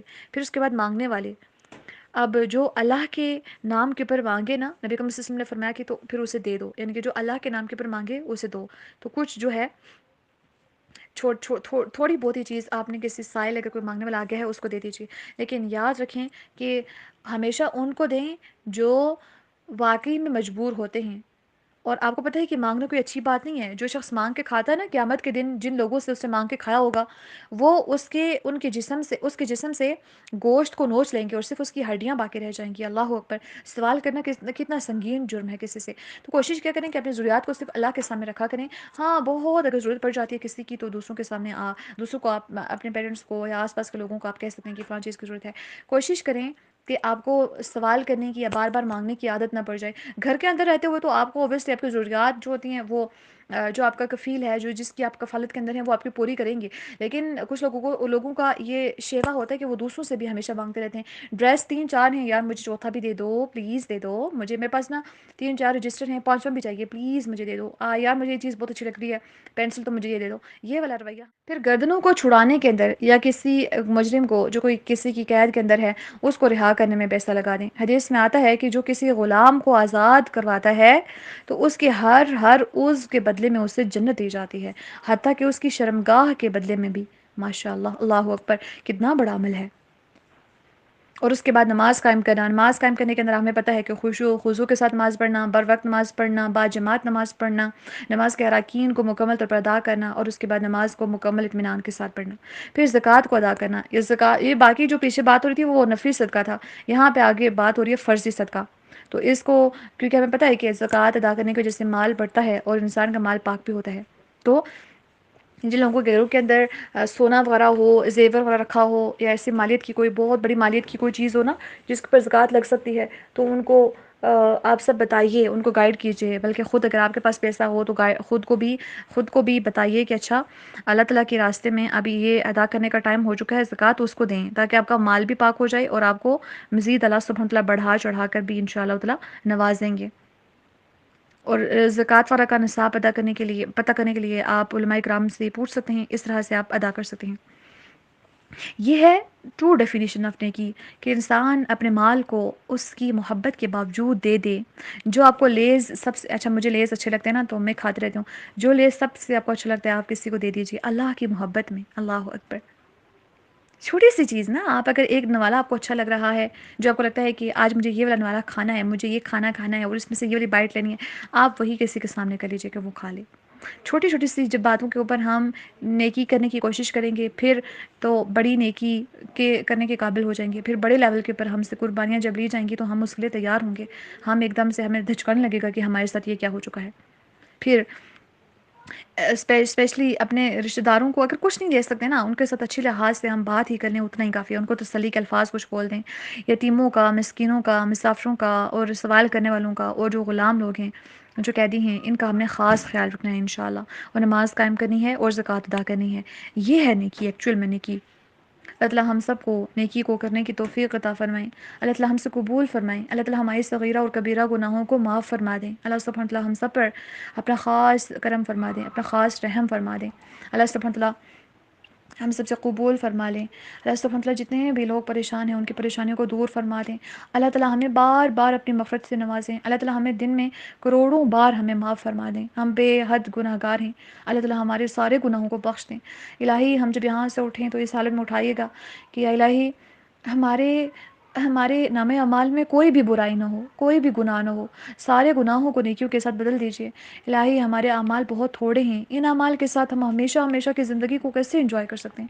الہی ہم آپ کی رحمت کے مستحق ہیں. اپنی رحمت کے ساتھ خاص جنت میں داخل کر لیجیے گا. اپنی رحمت سے اپنا قرب نصیب فرمائیے گا. نبی اکرم صلی اللہ علیہ وسلم کی رفاقت نصیب فرمائیے گا. ہمیں اپنے عرش کے سائے میں جگہ دیجیے گا بروز محشر. عذاب قبر سے بچائیے گا. موت کی سختیوں سے، موت کے فتنوں سے، زندگی کی فتنوں سے ہمیں محفوظ فرما لیجیے. آمین ثم آمین. وَالْمُوفُونَ بِعَهْدِهِمْ إِذَا عَاهَدُوا، نیکی کرنے والے وہ لوگ بھی ہیں جو اپنے وعدوں کو پورا کرتے ہیں جب وہ کسی کے ساتھ وعدہ کرتے ہیں. دیکھیں، وعدے اپنی کمٹمنٹس جو ہم دوسروں کے ساتھ کرتے ہیں نا، ان کو پورا کرنا بھی عبادت کے اندر آتا ہے، نیکی کے اندر آتا ہے. اور دیکھیں، انسان نے کوئی کمٹمنٹ کی ہوتی ہے، اوبویسلی اس کو تو نبھانا پڑتا ہے، لیکن اس کے اوپر بھی اللہ تعالیٰ نے اس کے لیے اجر لکھ رکھا ہے. اب انسان کب اپنے عہدوں کو پورا کرتا ہے، کب نہیں کرتا. آپ نے بہت سے لوگوں کو دیکھا ہوگا جو چھوٹی چھوٹی بات کے اوپر نا عہد کر لیتے ہیں، قسمیں اٹھا لیتے ہیں، اس کے بعد کہتے ہیں کہ یس میں اس کو کروں گا. ایک تو ہوتا ہے نا لو قسمیں، جو کہ بس ان کا تکیہ کلام ہوتا ہے، وہ نہیں. جو کمٹمنٹس کرتے ہیں غصے میں آ کے، جلد بازی میں آ کے کہ ہم نے یہ کام کرنے ہیں، بعد میں کہتے ہیں، پچھتاتے ہیں کہ یار یہ میں نے کیا بول دیا. تو اکثر جب انسان بہت جذباتی ہوتا ہے نا تو وہ اپنے عہدوں کو پورا نہیں کر پاتا. تو عہدوں کو سب سے پہلے تو ہمیں سوچ سمجھ کے کرنا چاہیے، تبھی انسان جا کے آسانی کے ساتھ عہدوں کو پورا کر سکتا ہے. پھر دوسرا، جب انسان کو پتہ ہو کہ یہ تو منافقین کی ایک خصوصیت ہے کہ جب وہ وعدہ کرتا ہے اس کو توڑ دیتا ہے، مجھے منافق نہیں بننا، منافقت سے بچنے کے لیے مجھے اپنے عہد کو پورا کرنا ہے، تب انسان اپنے عہد کو اچھے سے پورا کرتا ہے. آپ کو پتہ ہے نا جو منافق کی 4 خصوصیات ہیں کہ جب وہ بولتا ہے جھوٹ بولتا ہے، جب وعدہ کرتا ہے وعدہ خلافی کرتا ہے، جب اس کے پاس امانت رکھوائی جاتی ہے وہ اس کے اندر خیانت کرتا ہے، اور جب وہ کسی کے ساتھ لڑائی جھگڑا ہو تو وہ گالم گلوچ کے اوپر اتراتا ہے، بد زبانی کرتا ہے، بد کلامی کرتا ہے. تو ایک خصوصیت منافقین کی یہ بھی ہے کہ وہ وعدوں کو توڑتے ہیں، عہدوں کی پاسداری نہیں کرتے. جب انسان کو پتہ ہو کہ منافقین کا انجام تو کفار سے بھی نیچے ہے، کہ وہ جہنم کے سب سے نچلے گڑھے میں ہوں گے منافقین، تو مجھے منافقت سے بچنا ہے انشاءاللہ. تو انسان دوغلے پن سے بچنے کے لیے، آپ نے منافقین کی خصوصیات سورۃ البقرہ کے دوسرے رکوع کے اندر پڑھی تھی نا، کس قدر سنگین جرم ہے منافقت. اللہ تعالیٰ ایسے لوگوں کے ساتھ، منافقین کے ساتھ مذاق کر رہے ہوتے ہیں. اللہ تعالیٰ نے ایسے لوگوں کے بارے میں بتایا ہے کہ یہ تو سم بکم عمی فہم لا یرجعون، اندھے بہرے اور گونگے ہیں. تو ہم نے اندھا بہرا اور گونگا نہیں بننا، ہم نے اپنے عہدوں کو پورا کرنا ہے. اب اپنی چھوٹی چھوٹی سی کمٹمنٹ سے لے کے بڑی بڑی کمٹمنٹس تک سب کا خیال رکھنا ہے کہ ہم نے کس کس کے ساتھ کیا کیا کمٹمنٹ کیا ہے. اگر کہیں کہ ہم نے 6 بجے کہیں پہ پہنچنا ہے، ہم جا کے پہنچتے ہیں 7 بجے، تو کمٹمنٹ سے ہم نے پھرنا نہیں ہے. بے شک آپ 15 منٹ کا ایکسٹرا یا 5 منٹ، کم از کم اپنے موبائل کو 5 منٹ اس کے اوپر موبائل ہمیشہ آگے رکھا کریں، تاکہ آپ ہر کام 5 منٹ ایڈوانس میں کریں، لیٹ نہ ہوں کسی بھی صورت میں. کچھ لوگ ہوتے ہیں جو بالکل 11th آور پہ، یعنی کہ آخری منٹ کے اوپر جا کے کام کرتے ہیں، کہ آخری سیکنڈ کے اوپر. ہمیں وہ کام نہیں کرنا. کمٹمنٹس کو ہم نے نبھانا ہے، کیونکہ یہ نیکی ہے، اصل میں نیکی یہی ہے. اور کیا کرتے ہیں، والصابرین فی البأساء والضراء وحین البأس. ہم نے صابرین کے بارے میں اسی سپارے کے اندر پڑھا ہے کہ اللہ تعالیٰ کی ان لوگوں کے اوپر خاص رحمت ہے جو صبر کرنے والے ہیں، جو مصیبتوں کے اوپر کہتے ہیں انا للہ و انا الیہ راجعون. اور اللہ سبحانہ تعالیٰ کی ان کے اوپر کئی کئی مہربانیاں ہیں، اور صبر کرنے والے ہی ہدایت یافتہ بھی ہیں. تو اللہ تعالیٰ نے خوشخبری بھی دی ہے صبر کرنے والوں کو، اتنے سارے پروٹوکولز کے ساتھ نوازا گیا ہے صبر کرنے والوں کو. تو صبر انشاءاللہ اپنے پاس تھامنا ہے، چاہے وہ نیکیوں کے اوپر صبر ہو، نیکی کرنا مشکل لگ رہی ہے لیکن پھر بھی کرنی ہے انشاءاللہ، زبان تھک گئی ہے، سر کا درد ہو رہا ہے، لیکن پھر بھی ذکر و اذکار تو انشاءاللہ کرنے ہیں نا، قرآن تو پڑھنا ہے نا انشاءاللہ، تھوڑی بہت اپنی استطاعت کے مطابق انشاءاللہ۔ پھر اولئک الذین صدقوا، یہی جو لوگ ہیں نا یہ اصل میں صادقین ہیں، یہی ہیں سچے۔ ہم نے سورۃ الفاتحہ کے اندر دیکھا تھا نا کہ اللہ ایسے لوگوں کے راستے کے اوپر چلائیے جو ہدایت یافتہ ہیں۔ ہدایت یافتہ کون ہیں؟ 4 قسم کے لوگ ہم نے دیکھے تھے، انبیاء، صدیقین، صالحین، شہداء۔ تو صدیقین کے مقام تک پہنچنے کے لیے ضروری ہے کہ انسان کے عقائد درست ہوں، مال کو اللہ کے راستے میں خرچ کرنے والا ہو، نماز کی پابندی کرنے والا ہو، زکوٰۃ جو فرضی صدقہ ہے اس کو ادا کرنے والا ہو، اپنے عہدوں کی پاسداری کرنے والا ہو، اور صبر کرنے والا ہو مشکلات میں اور لڑائی کے وقت جب اس کو کوئی تکلیف پہنچتی ہے، چاہے وہ مالی تنگی ہے یا جسمانی تنگی، کیونکہ بس جو ہوتے ہیں نا یہ مالی تنگی ہوتی ہے، تنگ دستی ہوتی ہے، جبکہ جو ذرا ازرا یہ کیا ہوتا ہے؟ یہ جسمانی تنگی ہوتی ہے۔ تو لڑائی سے بھاگنا حالانکہ ہلاک کرنے والا عمل ہے نا، حدیث مبارکہ میں آتا ہے کہ جو ہلاک کرنے والے گناہ ہیں ان میں سے یہ بھی ہے کہ انسان میدان جنگ سے بھاگ جائے۔ تو یہ انسان ان مقامات کے اوپر صبر کرنے والا ہو، یہی لوگ ہیں صادقین، یہی لوگ ہیں سچے۔ یہ میں نہیں کہہ رہی، ہم نہیں کہہ رہے انسان، بلکہ اللہ سبحانہ وتعالی نے ایسے لوگوں کو ٹائٹل دے دیا۔ دیکھیں اس کے اندر نا جو نماز کو قائم کرنے والے ہیں، ہم نے سورۃ البقرہ کے پہلے رکوع کے اندر دیکھا تھا کہ نماز قائم کرنے والوں کو اللہ تعالیٰ نے کہا کہ اولئک هم المفلحون، کامیاب ہیں۔ یہاں پہ صبر کرنے والوں کی خصوصیات آ رہی ہیں۔ صبر کرنے والوں کے بارے میں اللہ تعالیٰ نے اسی سپارے کے اندر میں پڑھا کہ اولئک هم علیہم صلوات من ربہم ورحمہ واولئک هم المہتدون، ہدایت یافتہ بھی ہیں، ان کے اوپر اللہ تعالیٰ کی مہربانیاں بھی ہیں اور رحمتیں بھی ہیں۔ تو چھوٹی چھوٹی سی جو نیکیاں ہیں نا، اور منافقین جو ہیں وہ عہدوں کو توڑتے ہیں، رشتہ داری کو کاٹتے ہیں، تو عہدوں کو نبھائیں گے تو منافقت سے بچ جائیں گے، ایمان میں داخل ہو جائیں گے۔ تو اتنی صحیح، اتنی ڈیپ ڈیفینیشن ہے یہ نیکیوں کی۔ آپ اس کو اپنے چارٹس کے اوپر لکھیے، اپنی نوٹ بکس کے اوپر لکھیے، اس کو نا کسی چارٹ کے اوپر لکھیں یا پھر کسی اسٹکی نوٹ کے اوپر لکھ کے قرآن مجید کی جو پہلا پیج ہوتا ہے جو بالکل سٹارٹ کا، وہاں پہ لگا لیجئے، یا کہیں پہ اپنے دیوار کے اوپر یا کہیں پہ ایسی جگہ پہ لگائیے جہاں پہ آپ کو یہ بار بار نظر آئے۔ میں بھی انشاءاللہ اس کو لگاتی ہوں، آپ بھی لگائیے، تاکہ ہم یا پھر انشاءاللہ ہم اس کو پوسٹر کی صورت میں شیئر کر دیں گے، اور اس کو آپ اپنی وال پیپرز کے اوپر اس کی پکچر لے کے آپ اس کو لگا لیجئے گا، تاکہ ہماری زندگی کے اندر کم از کم یہ والی خصوصیات تو زندگی میں آ جائے نا، اگر اور آتی ہیں یا نہیں۔ اللہ تعالیٰ سے دعا ہے کہ اللہ سب اچھا وہ اولئک هم المتقون، اور یہ پرہیزگار بھی ہیں۔ تو پرہیزگاری کرنی ہے، تقوی اختیار کرنا ہے، تو ان خصوصیات کو انشاءاللہ تعالیٰ اپنانا ہے۔ اللہ سبحانہ وتعالیٰ ہم سب کو عمل کی توفیق عطا فرما دیں، اللہ سبحانہ وتعالیٰ ہم سب سے قبول فرما دیں، اللہ سبحانہ وتعالیٰ ہم سب کی جو پریشانیاں ہیں، ہم سب کے اوپر جو آزمائشیں ہیں، جن لوگوں کے اوپر بیماریاں ہیں، اللہ تعالیٰ ان سب کو ان سے نجات دلا دیں، ان سے نجات عطا فرما دیں۔ بے شک اللہ تعالیٰ بڑا مہربان ہے، رحمان ہے، فرمان الہی ہے۔ اعوذ باللہ من الشیطان الرجیم، یا ایہا الذین آمنوا کتب علیکم القصاص فی القتلی۔ ایمان والوں کو مخاطب کرتے ہوئے اللہ سبحانہ وتعالیٰ نے اس آیت مبارکہ کے اندر ایک رول ڈیفائن کیا، اور وہ رول کیا ہے؟ کتب علیکم القصاص فی القتلی، کہ قتل کے بدلے میں، مقتولوں کے بدلے میں یا مقتولوں کے بارے میں تمہارے پر قصاص کو فرض کر دیا گیا ہے، مقرر کر دیا گیا ہے۔ اب یہاں پہ جو قتلہ ہے یہ مقتول کے معنی کے اندر استعمال ہوتا ہے۔ اب کیسے، کس طرح سے فرض کیا گیا ہے؟ الحر بالحر، جو آزاد مرد ہے یا آزاد عورت ہے، آزاد کے بدلے میں آزاد کو قتل کیا جائے گا، والعبد بالعبد، غلام کے بدلے میں غلام کو قتل کیا جائے گا، والانثى بالانثى، اور عورت کے بدلے میں عورت کو قتل کیا جائے گا۔ اب اس آیت کو جب ہم پڑھتے ہیں نا ایسے ود ٹرانسلیشن جسٹ، تو ہمیں یہ بات سمجھ میں آتی ہے، ہو سکتا ہے کہ اگر ایک مرد دوسرے مرد کو قتل کر دیتا ہے تو تبھی مرد کو قتل کیا جائے گا، اگر ایک مرد عورت کو قتل کر دیتا ہے تو اس کو قتل نہیں کیا جائے گا، یا پھر اسی طرح سے اگر ایک عورت کو ہی قتل کرتی ہے تو اس صورت میں اس عورت کو قتل کیا جائے گا، اگر عورت مرد کو قتل کر دیتی ہے تو عورت کو قتل نہیں کیا جائے گا مرد کو قتل کرنے کے بدلے میں۔ لیکن صورتحال یہ نہیں ہے اس سے مراد یہ نہیں ہے کہ یہ جو سچویشن میں نے ابھی بیان کی ہے ایسی ہوگی، بلکہ نہیں، یہ جہالت کے اندر اسپیشلی جن لوگوں کے پاس علم نہیں ہوتا، تقوی نہیں ہوتا، اللہ سبحانہ وتعالی کا شعور نہیں ہوتا، اور ایک جان کو لینے کے بدلے میں کتنی بڑی سزا ملتی ہے اور وہ بنا حق کسی کی جان لے لی جائے، ان کو اس چیز کا آئیڈیا نہیں ہوتا، گناہ کا آئیڈیا نہیں ہوتا، یا پھر سم ٹائم صرف تعصب کی وجہ سے، دشمنی کی وجہ سے وہ اس قدر اس حد تک بڑھ جاتے ہیں کہ ان کو کوئی اور صورت نظر نہیں آتی، کوئی اور صورت چیز نظر کچھ بھی نہیں آتا، جس وہ چاہتے ہیں کہ ہمیں بس اپنا بدلہ چاہیے اور وہ بھی کسی صورت کے اندر چاہیے اور ہر حال میں وہ کمپلیٹ ہونا چاہیے۔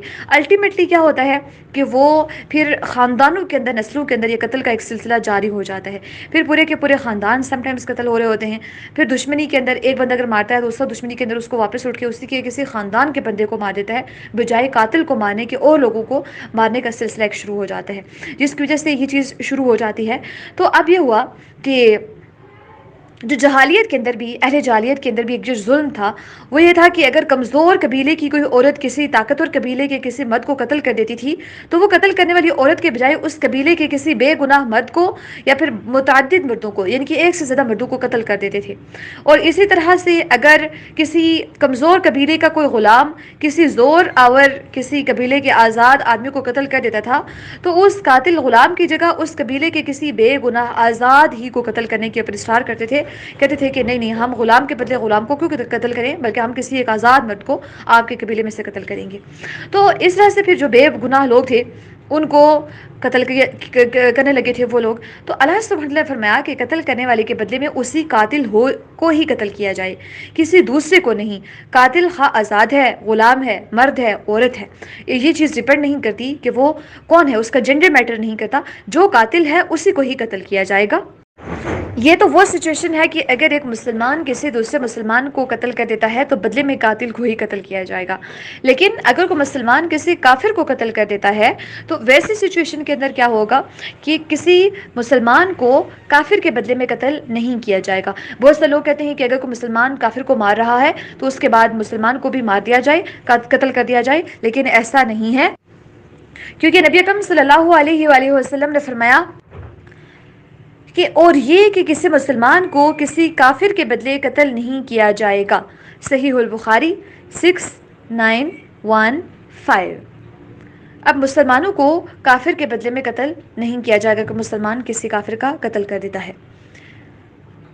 فمن عفی له من اخیہ شیء فاتباع بالمعروف واداء الیہ باحسان ذلك تخفیف من ربکم ورحمہ فمن اعتدى بعد ذلك فله عذاب علیم۔ اب یہاں پہ من اخیہ، یہ جو مقتول ہیں اس کے وارث کو، یعنی کہ جو بندہ قتل کیا گیا ہے اس کے جو پیچھے وارث بچ گئے ہیں، تو جیسے اس کا بھائی ہو گیا، باپ ہو گیا، والدہ ہو گئی، یا اس کی باقی بہنیں ہو گئی، کوئی رشتہ دار، تو جو بندہ قتل کیا گیا ہے اس کے وارثوں کو قاتل کا بھائی قرار دیا گیا ہے، یعنی کہ جس بندے نے ان کے بندے کو قتل کیا ہے وہ کہتے ہیں کہ اس کا بھائی ہے۔ یہ ایک طرح کی یہاں پہ سفارش ہے کہ بے شک قاتل نے تمہارے بھائی کو، تمہارے آدمی کو قتل تو کیا ہے، مگر مسلمان ہونے کے ناطے تم اس کے بھائی ہو ابھی تک، تو تمہیں اسے کچھ نہ کچھ معافی دے دینی چاہیے۔ اب معافی کی کون کون سی دو صورتیں ہیں؟ ایک تو یہ ہے کہ صدقہ کرتے ہوئے دیت لیے بغیر معاف کر دیں، یعنی کہ ایک قتل کی جو دیت ہوتی ہے، جو قتل اگر ایک انسان کسی کا قتل کر دیتا ہے اس کے بدلے میں یا تو قتل ہوتا ہے یا پھر دیت ہوتی ہے، تو اگر وہ دیت لے رہے ہیں تو اس کو صدقہ کرتے ہوئے مکمل طور پر دیت کو ہی معاف کر دیں۔ اور دوسری یہ ہے کہ دیت لے لیں پھر خواہ پوری لیں یا اس میں سے کچھ معاف کر دیں، تو اگر وہ معاف کرتے ہوئے قصاص کی جگہ دیت قبول کر لیتے ہیں تو ان کے اوپر لازم ہے کہ دیت کا تقاضا پھر اچھے طریقے سے کریں، یعنی کہ ایسا نہیں ہونا چاہیے کہ دیت آپ اس قدر مانگ لیتے ہیں جو کہ سامنے والا بندہ افورڈ ہی نہیں کر سکتا۔ قصاص کا مطلب ہے کہ قتل کرنا، تو پہلی بات ہے کہ آپ قاتل کو قتل نہیں کر رہے بلکہ ان سے مانگ رہے ہیں کہ کچھ ڈیمانڈ کر رہے ہیں کہ ہمیں اس کے بدلے میں، ہم آپ کو قتل نہیں کر رہے، آپ کی جان چھوڑ رہے ہیں، اس کے بدلے میں آپ نے دیت دینی ہے، یعنی کہ کچھ جو پیسے اور جو مقرر کردہ دیت ہے آپ نے وہ ادا کرنی ہے۔ لیکن اگر ایسا ہو جائے کہ اس کو، یہ تو ایک ان کا احسان ہے کہ انہیں اس کی جان کو بخش دیا، اب وہ دیت لیں گے۔ اب پہلی سچویشن یہ ہے کہ وہ دیت کو مکمل طور پر معاف کر دیں، یعنی کہ تم نے قتل کیا، تم سے غلطی ہوگی، ہم تمہیں قتل بھی نہیں کر رہے بدلے میں اور تم سے کوئی چیز لے بھی نہیں رہے اس کی جان کے بدلے میں، تمہیں معاف کر دیا۔ ایک تو یہ صدقہ ہو گیا مکمل طور پر۔ دوسری سچویشن یہ ہے کہ وہ اپنے بھائی دیت تو لیتے ہیں لیکن تھوڑی سی اس کے ساتھ کنسیشن کرتے ہیں۔ اب یہ ہے کہ قاتل کا جو قبیلے والے ہیں نا ان کے اوپر بھی لازم ہے کہ وہ اچھے طریقے سے دیت ادا کریں. جو مقتول کے گھر والے ان کو بتا رہے کہ ہم نے اتنی دیت مقرر کی ہے, آپ نے اس کے بدلے میں اتنے پیسے ہمیں دینے ہیں یا کوئی چیز دینی ہے, تو کوئی پراپرٹی یا اس طرح کی کوئی چیز مانگ لیتے ہیں, تو وہ ان کو پھر ادا کرنی ہوگی قبیلے والوں کو جو قاتل کے قبیلے والے ہیں. ہاں اگر استطاعت ہے انسان کے پاس لیکن وہ پھر بھی دیت ادا نہیں کرتا تو یہ ظلم ہے, کیونکہ نبی اکرم صلی اللہ علیہ وآلہ وسلم کا فرمان ہے غنی کا کسی کا حق دینے میں دیر کرنا ظلم ہے. یعنی کہ آپ کے پاس استطاعت ہے پھر بھی آپ اس بندے کو اس کا حق نہیں دے رہے, تو اس کا مطلب ہے کہ آپ اس کے اوپر ظلم کر رہے ہیں. اللہ اکبر. صحیح البخاری 2287. اب یہاں پہ تخفیف من ربکم یہ بڑا ورڈ یوز ہوا ہے, ذالک تخفیف من ربکم ورحمہ. اللہ کی طرف سے یہ آسانی کیسے ہے, یہ رحمت کیسے ہے؟ کیونکہ اگر ہم بنی اسرائیل کے اندر دیکھیں, جیسے کہ حضرت ابن عباس رضی اللہ تعالیٰ عنہ نے فرمایا کہ بنی اسرائیل میں صرف قصاص تھا, یعنی کہ قتل کے بدلے قتل تھا, دیت کا آپشن نہیں تھا. تو اب اللہ تعالیٰ نے ہمارے اوپر تخفیف فرما دی, تھوڑا سا ہلکی کر دی سزا, اور اس کے بدلے میں پھر دیت لینے کی بھی اجازت دے دی ہے. صحیح البخاری 4498. پھر فمن اعتدى بعد ذلك فله عذاب علیم. اگر آپ نے دیت لے لی ہے مقتولوں کے گھر والوں سے, قاتل کے گھر والوں سے, قاتل کے قبیلے والوں سے, یا پھر قاتل سے اگر آپ نے دیت لے لی ہے, اس کے جو آپ کا بندہ قتل ہوا ہے اس مقتول کے بدلے میں آپ نے اپنی اس کے بدلے میں جو دیت لینی تھی, جو اماؤنٹ لینی تھی, جو چیز لینی تھی, جو آپ کی ڈیمانڈ تھی, وہ اگر آپ کی پوری ہو گئی ہے, اس کے بعد بھی اگر آپ زیادتی کرتے ہیں تعصب میں آتے ہوئے سب چیزیں لے کے, ان کا مال وغیرہ ہڑپ کر کے لے کے, پھر اس کے بعد بھی آپ ان کے اوپر زیادتی کرتے ہیں, آپ بدلے میں قاتل کو اگین قتل کر دیتے ہیں کہ اس بندے نے ہمارے بندے کو قتل کیا, یا قاتل کے قبیلے میں سے کسی بندے کو ٹارچر کرتے ہیں یا ان کو پھر قتل کرنا شروع کر دیتے ہیں, ان کے ساتھ پھر نفرتیں وہ چیزیں کرنا شروع کر دیتے ہیں, تو پھر اسی سچویشن کے اندر اس کو کہا گیا کہ حد سے بڑھنا, فمن اعتدى. تو اس کے بعد بھی اگر آپ زیادتی کریں گے, حد سے بڑھیں گے, تو پھر کیا ہوگا؟ فلہ عذاب علیم. تو اس کے بدلے میں پھر دردناک عذاب دیا جائے گا. تو اگر دیت لینے کے بعد بھی کوئی آدمی قاتل کو قتل کرے گا تو اس کے لیے پھر دردناک عذاب ہے. انسانوں کے جو رائٹس ہیں وہ اللہ سبحانہ وتعالیٰ نے محفوظ کیے ہیں. ایسا نہیں ہے کہ آپ ایک انسان کے اوپر اس قدر زیادتی کریں کہ اس سے ہر ایک اماؤنٹ بھی لے رہے ہیں, اس کو پھر بدلے میں آپ قتل بھی کر دیتے ہیں, تو یہ آپ نے پھر اس کی ناحق اگین آپ نے جان لے لی, تو اس کے بدلے میں آپ کے دردناک عذاب ہوگا. اسی کے ساتھ ہی الحمدللہ ہماری آیت نمبر 178 ہوئی کمپلیٹ. اگین دیکھ لیتے ہیں, یا ایھا الذین آمنوا کتب علیکم القصاص فی القتلى الحر بالحر والعبد بالعبد والانثى بالانثى فمن عفی له من أخيه شيء فاتباع بالمعروف وأداء إليه بإحسان ذلك تخفيف من ربكم ورحمة فمن اعتدى بعد ذلك فله عذاب علیم. اے ایمان والو, تم پر فرض کیا گیا ہے کیا؟ قصاص, یعنی کہ بدلہ لینا. کس کے بارے میں؟ مقتولوں کے بارے میں. آزاد کے بدلے آزاد قتل کیا جائے گا, مرد کے بدلے مرد قتل کیا جائے گا, غلام کے بدلے غلام قتل کیا جائے گا, عورت کے بدلے میں عورت کو قتل کیا جائے گا. ہاں اگر جو مقتول کے ورثاء ہیں وہ اگر اپنے بھائی کے لیے کوئی چیز معاف کر دیتے ہیں تو پھر اسی کو ادا کرنا چاہیے, یعنی کہ جنہوں نے معاف کیا ہے اس کو چھوڑ کے پھر باقی جو ڈیمانڈ ہے ان کی اس کو ادا کیا جائے. وہ ادا الیہ باحسان, اور اچھے طریقے سے ادا کیا جائے. جو ان کی ڈیمانڈ ہے مکمل طور پر اس کو ادا کیا جائے, اس میں بھی ڈنڈی مارنے کی کوشش نہ کی جائے. ذالک تخفیف من ربکم رحمہ, تمہاری جان نہیں لی جا رہی قتل کے بدلے میں بلکہ دیت کا آپشن دیا جا رہا ہے, تو یہ اللہ کی طرف سے تمہارے لیے آسانی ہے, تمہارے لیے رحمت اللہ تعالیٰ کی طرف سے. فمن اعتدى بعد ذلك فله عذاب علیم. ہاں قاتل سے اگر آپ اس کی جان معاف کر کے پہلے پھر اس کے بعد دیت لے لیتے ہو, دیت لینے کے بعد پھر اس کو قتل کر دیتے ہو, تو ایسا اگر زیادتی کرو گے تم تو یاد رکھو تمہارے لیے پھر دردناک عذاب ہوگا. اللہ سبحانہ اللہ سے دعا ہے کہ اللہ سبحانہ اللہ ہم سب سے قبول فرمائیں, اور جو ایک انسان کو کسی بھی انسان کی ناحق جان لینے سے اللہ سبحانہ اللہ الرحمن الرحیم. وَلَكُمْ فِي الْقِصَاصِ حَيَاةٌ يَا أُولِي الْأَلْبَابِ لَعَلَّكُمْ تَتَّقُونَ. اس سے پہلے ہم پڑھ رہے تھے قصاص کا حکم. قصاص ذرا اپنے مائنڈ کے اوپر سٹریس ڈال کے تھوڑا سا غور و فکر کے اندر جائیں کہ ہم نے قصاص کا مطلب کیا پڑھا تھا. ابھی ہم نے ٹرانسلیشن کے اندر بھی پڑھا ہے وَلَكُمْ فِي الْقِصَاصِ. قصاص کا مطلب ہوتا ہے بدلہ. اب کس چیز کا بدلہ؟ اللہ نے فرمایا تھا کہ یا ایھا الذین آمنوا کتب علیکم القصاص فی القتلی, کہ قتل کے بارے میں جو قصاص ہے، بدلہ لینا ہے، وہ تمہارے اوپر لازم قرار دے دیا گیا ہے یا فرض کر دیا گیا ہے، لکھ دیا گیا ہے۔ اب اللہ سبحانہ وتعالیٰ نے ہم نے اس کے جو قتل کے حوالے سے جو رولز اینڈ ریگولیشنز تھے وہ دیکھے تھے کہ کس طرح سے انسان اگر قتل کے بدلے واپس قتل بھی کیا جا سکتا ہے، یعنی کہ قاتل کو واپس مار دیا جائے جان کے بدلے جان، اور اسی طرح سے آزاد مرد ہے تو اس کے بدلے میں آزاد مرد کو ہی قتل کیا جائے گا۔ قاتل جو کوئی بھی ہوگا اس کو سزا ان کی سیم ہوگی، جینڈر کی کوئی ڈسکرمنیشن نہیں ہوگی۔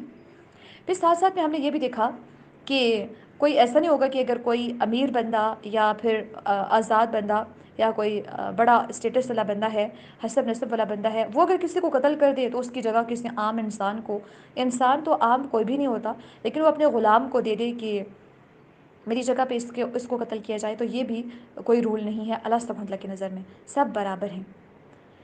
پھر وَلَكُمْ فِي الْقِصَاصِ حَيَاةٌ يَا أُولِي الْأَلْبَابِ، اگر عقل حیران رہ جاتی ہے نا، عقلوں والے سوچتے ہوں گے کہ کسی انسان کو اللہ سبحانہ وتعالیٰ قتل کرنے کا کیسے حکم دے سکتے ہیں، اور وہ بھی اتنی سختی کے ساتھ کہ فرض کر دیا گیا ہے تم پر۔ تو اللہ تعالیٰ کے بارے میں ہم جانتے ہیں کہ اللہ سبحانہ وتعالیٰ الحکیم ہے، وہ حکمت ہر ایک کام کے اندر، اللہ تعالیٰ کے ہر ایک حکم کے اندر حکمت کوئی نہ کوئی چھپی ہوتی ہے۔ اب اس کے اندر کیا حکمت ہے بدلہ لینے کے اندر؟ حیات یا اولی الالباب، کہ اس کے اندر زندگی ہے عقلوں والوں۔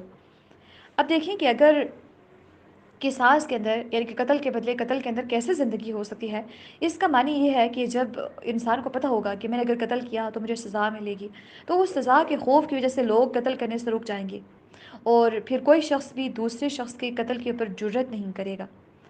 لعلکم تتقون، تتقون تاکہ تم بچ جاؤ۔ تتقون کا مطلب ایک ہوتا ہے پرہیزگاری اختیار کرنا، ایک ہوتا ہے بچ جانا یا ڈر جانا، تقوی اختیار کرنا۔ اب تاکہ تم بچو یعنی کہ تاکہ تم دوسرے انسانوں کو قتل کرنے سے بچ جاؤ، اس لیے قصاص کو، اس لیے قتل کا بدلہ لینا تمہارے اوپر لازم قرار دے دیا گیا ہے۔ اب یہاں پہ ایک تو تتقون کا مطلب ہوتا ہے بچنا، ایک تو ہم قتل سے بچ جائیں، دوسرا قتل کتنا بڑا گناہ ہے، کتنا سنگین جرم ہے، تو اس کی وجہ سے انسان یہ کرے گا کہ اتنے بڑے گناہ سے کنارہ کشی اختیار کر لے گا، اور گناہوں سے بچنا ہی تو تقویٰ ہے۔ تو تم تقویٰ کے زیادہ قریب ہو جاؤ گے اگر تم بدلہ لو گے تو قتل کا۔ تو وَلَكُمْ فِي الْقِصَاصِ حَيَاةٌ يَا أُولِي الْأَلْبَابِ لَعَلَّكُمْ تَتَّقُونَ، کہ عقلوں والو اگر تم عقل رکھتے ہو تو تمہیں بہت سے لوگ کہتے ہیں نا کہ ہاتھ کیوں کاٹ دیا جائے ایک انسان کا اگر اس نے چوری کی ہے، تاکہ دوسرے لوگ چوری کرنے سے بچ جائیں، تاکہ جس انسان کا ایک سوئی کے برابر بھی چیز کسی کی اگر نقصان ہو جاتی ہے، یا کوئی انسان چوری کر لیتا ہے اور وہی سوئی برابر چیز بھی اس انسان کو اتنی اشد ضرورت تھی کہ اس نے ضرورت کے لیے رکھی ہوئی تھی اور کوئی چوری کر لیتا ہے، اب دیکھیں کہ اس انسان کے دل کے اوپر کیا گزرتی ہے کہ کتنا بڑا اس کا نقصان ہو جاتا ہے، اور جو چوری کرنے والا ہوتا ہے اس کو بظاہر اس کو لگ رہا ہوتا ہے کہ میرے پاس مال بڑھ رہا ہے، لیکن دیکھیں اللہ سبحانہ وتعالیٰ کتنے انسانوں کے اوپر مہربان ہے نا، کہ جو قتل کرنے والا ہے، جو قاتل ہے، اگر اس کو دنیا میں سزا مل جاتی ہے اس کے قتل کی، تو وہ آخرت میں سزا سے بچ جائے گا، اور جب آخرت کی سزائیں تو ہمیشہ رہنے والی ہیں نا، اور پھر قاتل کی سزا تو جہنم میں ہے جو کسی کی ناحق جان لے گا، تو وہ پھر اپنے آپ اس کو بدلے کے اندر وہاں پہ قتل کیا جائے گا، جب اس کو بدلہ دیا، اس کو جب اس چیز کا بدلہ دینا پڑے گا، تب جب جو مقتول ہے اگر وہ قاتل کے سامنے آ کے کھڑا ہو جائے گا بروز محشر کہ اس بندے نے مجھے قتل کیا تھا، تو اب وہ کس طرح سے وہاں پہ اپنی جان چھڑائے گا۔ تو اللہ تعالیٰ قاتل کے اوپر بھی یہاں رحم کر رہے ہیں کہ دنیا کے اندر سزا پالو اپنے گناہوں کی، آخرت میں اندر بچ جاؤ گے، لیکن اگر یہ رولز اینڈ ریگولیشنز اپلائی نہیں ہوں گے تو پھر گناہ بھی بڑھیں گے، پھر قتل بھی عام ہو جائیں گے، پھر دوسروں کی جانیں ناحق لینا آسان ہو جائے گا، اور تم ایک گناہ کسی کو ناحق قتل کرنا یہ تو کبیرہ گناہوں میں سے ہے، اور پھر کبیرہ گناہوں کا ارتکاب تمہاری سوسائٹی کے اندر عام ہو جائے گا، کسی گناہ کا کبیرہ کسی گناہ کبیرہ کا کسی سوسائٹی کے اندر عام ہو جانا، this is not a normal thing.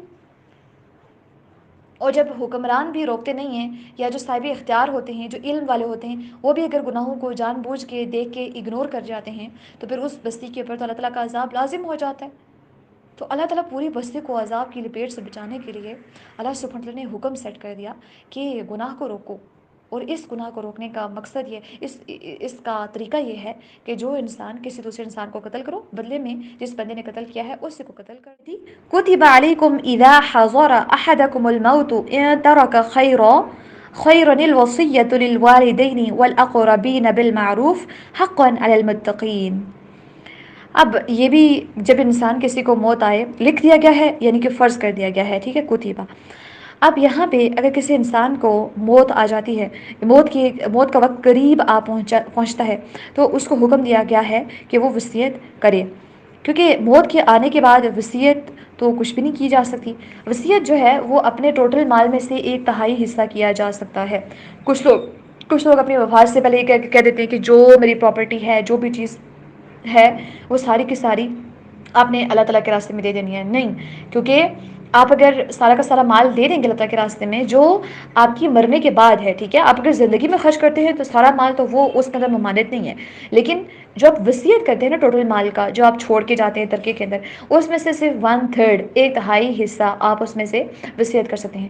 اب اس کا طریقہ کار یہ ہوتا ہے، اور یہ ضروری بھی ہے وصیت کرنی، کہ ہم وصیت کو اپنے تیار کر کے رکھیں. اگر ہم، کیونکہ اس کے بعد ہم وصیت کر نہیں پائیں گے، کسی کے حقوق ادا کرنے ہوں، کسی کو کوئی چیز گفٹ کرنی ہو، یا اللہ تعالیٰ کے راستے میں کوئی چیز خرچ کرنا چاہتے ہوں، تو ہمارے پاس پھر وہ موقع چھن جائے گا موت کے بعد. تو موت سے پہلے وصیت ہمیں تیار رکھنی چاہیے.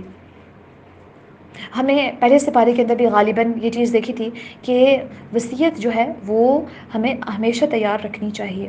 اگر نہیں پڑھا تو شاید آنے والے آیت کے اندر پڑھ بھی لیں گے. 1/3 مال میں سے ہم وصیت کر سکتے ہیں. اگر ہم پورا کا پورا مال وصیت کر جائیں گے کہ جو کچھ بھی ہے میرے مرنے کے بعد سارا کا سارا اللہ تعالیٰ کے راستے میں ڈونیٹ کر دیا جائے، یا فلاں بندے کو دے دیا جائے، یا ایک ہی بندے کو دے دیا جائے، تو بیسیکلی وہ باقی جو حق رکھنے والے لوگ ہیں، جو ورثاء ہیں، ان کے ساتھ زیادتی ہے. اور اسلام کسی کے ساتھ زیادتی نہیں کرنے دیتا. اور اگر کوئی شخص ایسی وصیت کرتا بھی ہے تو ویسی وصیت بھی اس کی قابل قبول نہیں ہوگی. اب جب انسان مر جاتا ہے تو کیا فوراً اس کی وصیت کے پر عمل کرنا چاہیے؟ نو. بلکہ سب سے پہلے تو اس انسان کا جو قرض وغیرہ ہے وہ ہمیں ادا کرنا چاہیے اس کے مال میں سے. ہاں، قرض ادا کرنے کے بعد جو مال وغیرہ بچتا ہے، پھر ساتھ میں اس کے کفن دفن کا انتظام بھی اسی کے پیسوں سے کوشش کرنی چاہیے کہ وہ ہو جائے. اب کفن دفن سب سے پہلا مرحلہ، وہ دینے کے بعد پھر کسی کا قرض باقی ہے تو وہ اس کا قرض اس کے مال میں سے ادا کیا جائے گا. جب اس کا قرض بھی ادا کیا جائے گا، اس کا جو لین دین کے معاملات ہیں وہ سارے ریزالو ہو جائیں گے، پھر اس کے بعد یہ ہوگا کہ اس کی جو وصیت ہے وہ پوری کی جائے گی.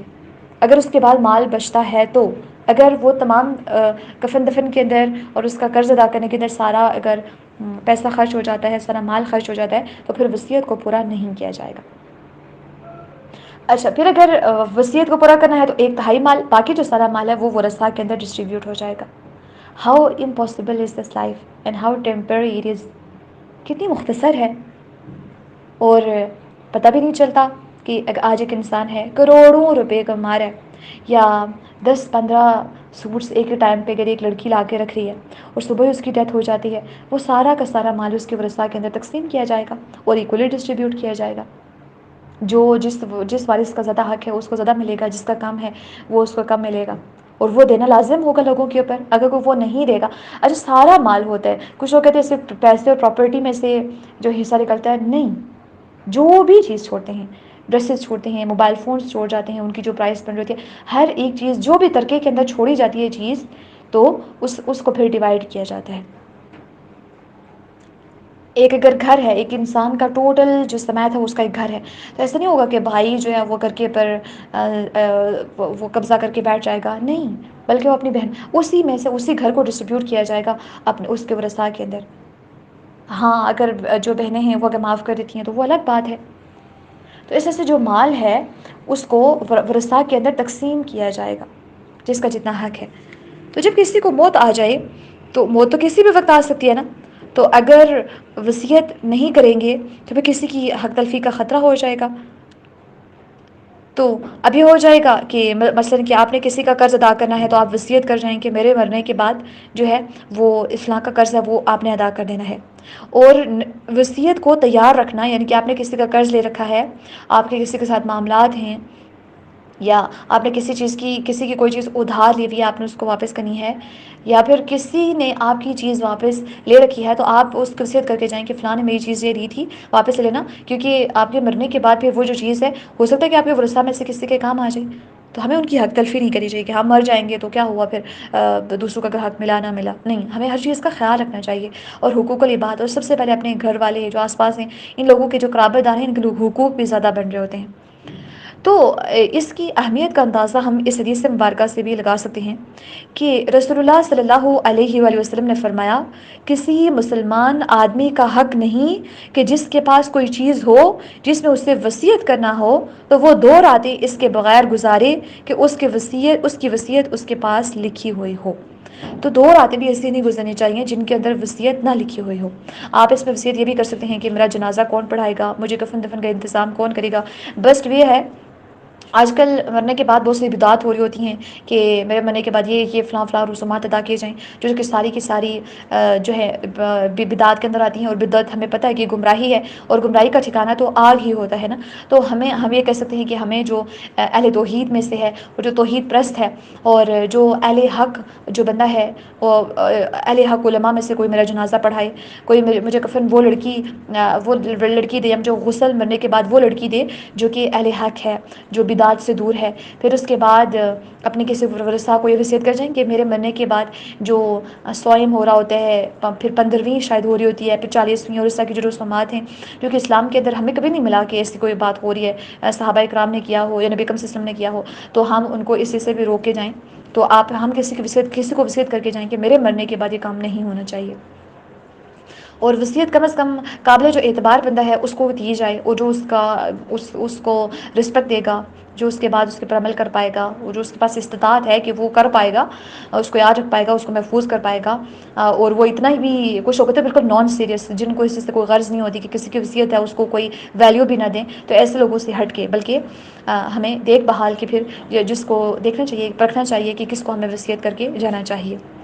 اسی طرح سے ابن عمر رضی اللہ عنہ فرماتے ہیں کہ رسول اللہ صلی اللہ علیہ وسلم کا یہ فرمان سننے کے بعد ایک رات بھی نہیں گزری تھی کہ میں اپنی وصیت لکھ کے اپنے پاس رکھ لی تھی، کہ جیسے میں نے فرمان سنا تو اس کے بعد میں ہمیشہ اپنی وصیت اپنے پاس لکھے ہوئے رکھتا تھا۔ صحیح مسلم 1627۔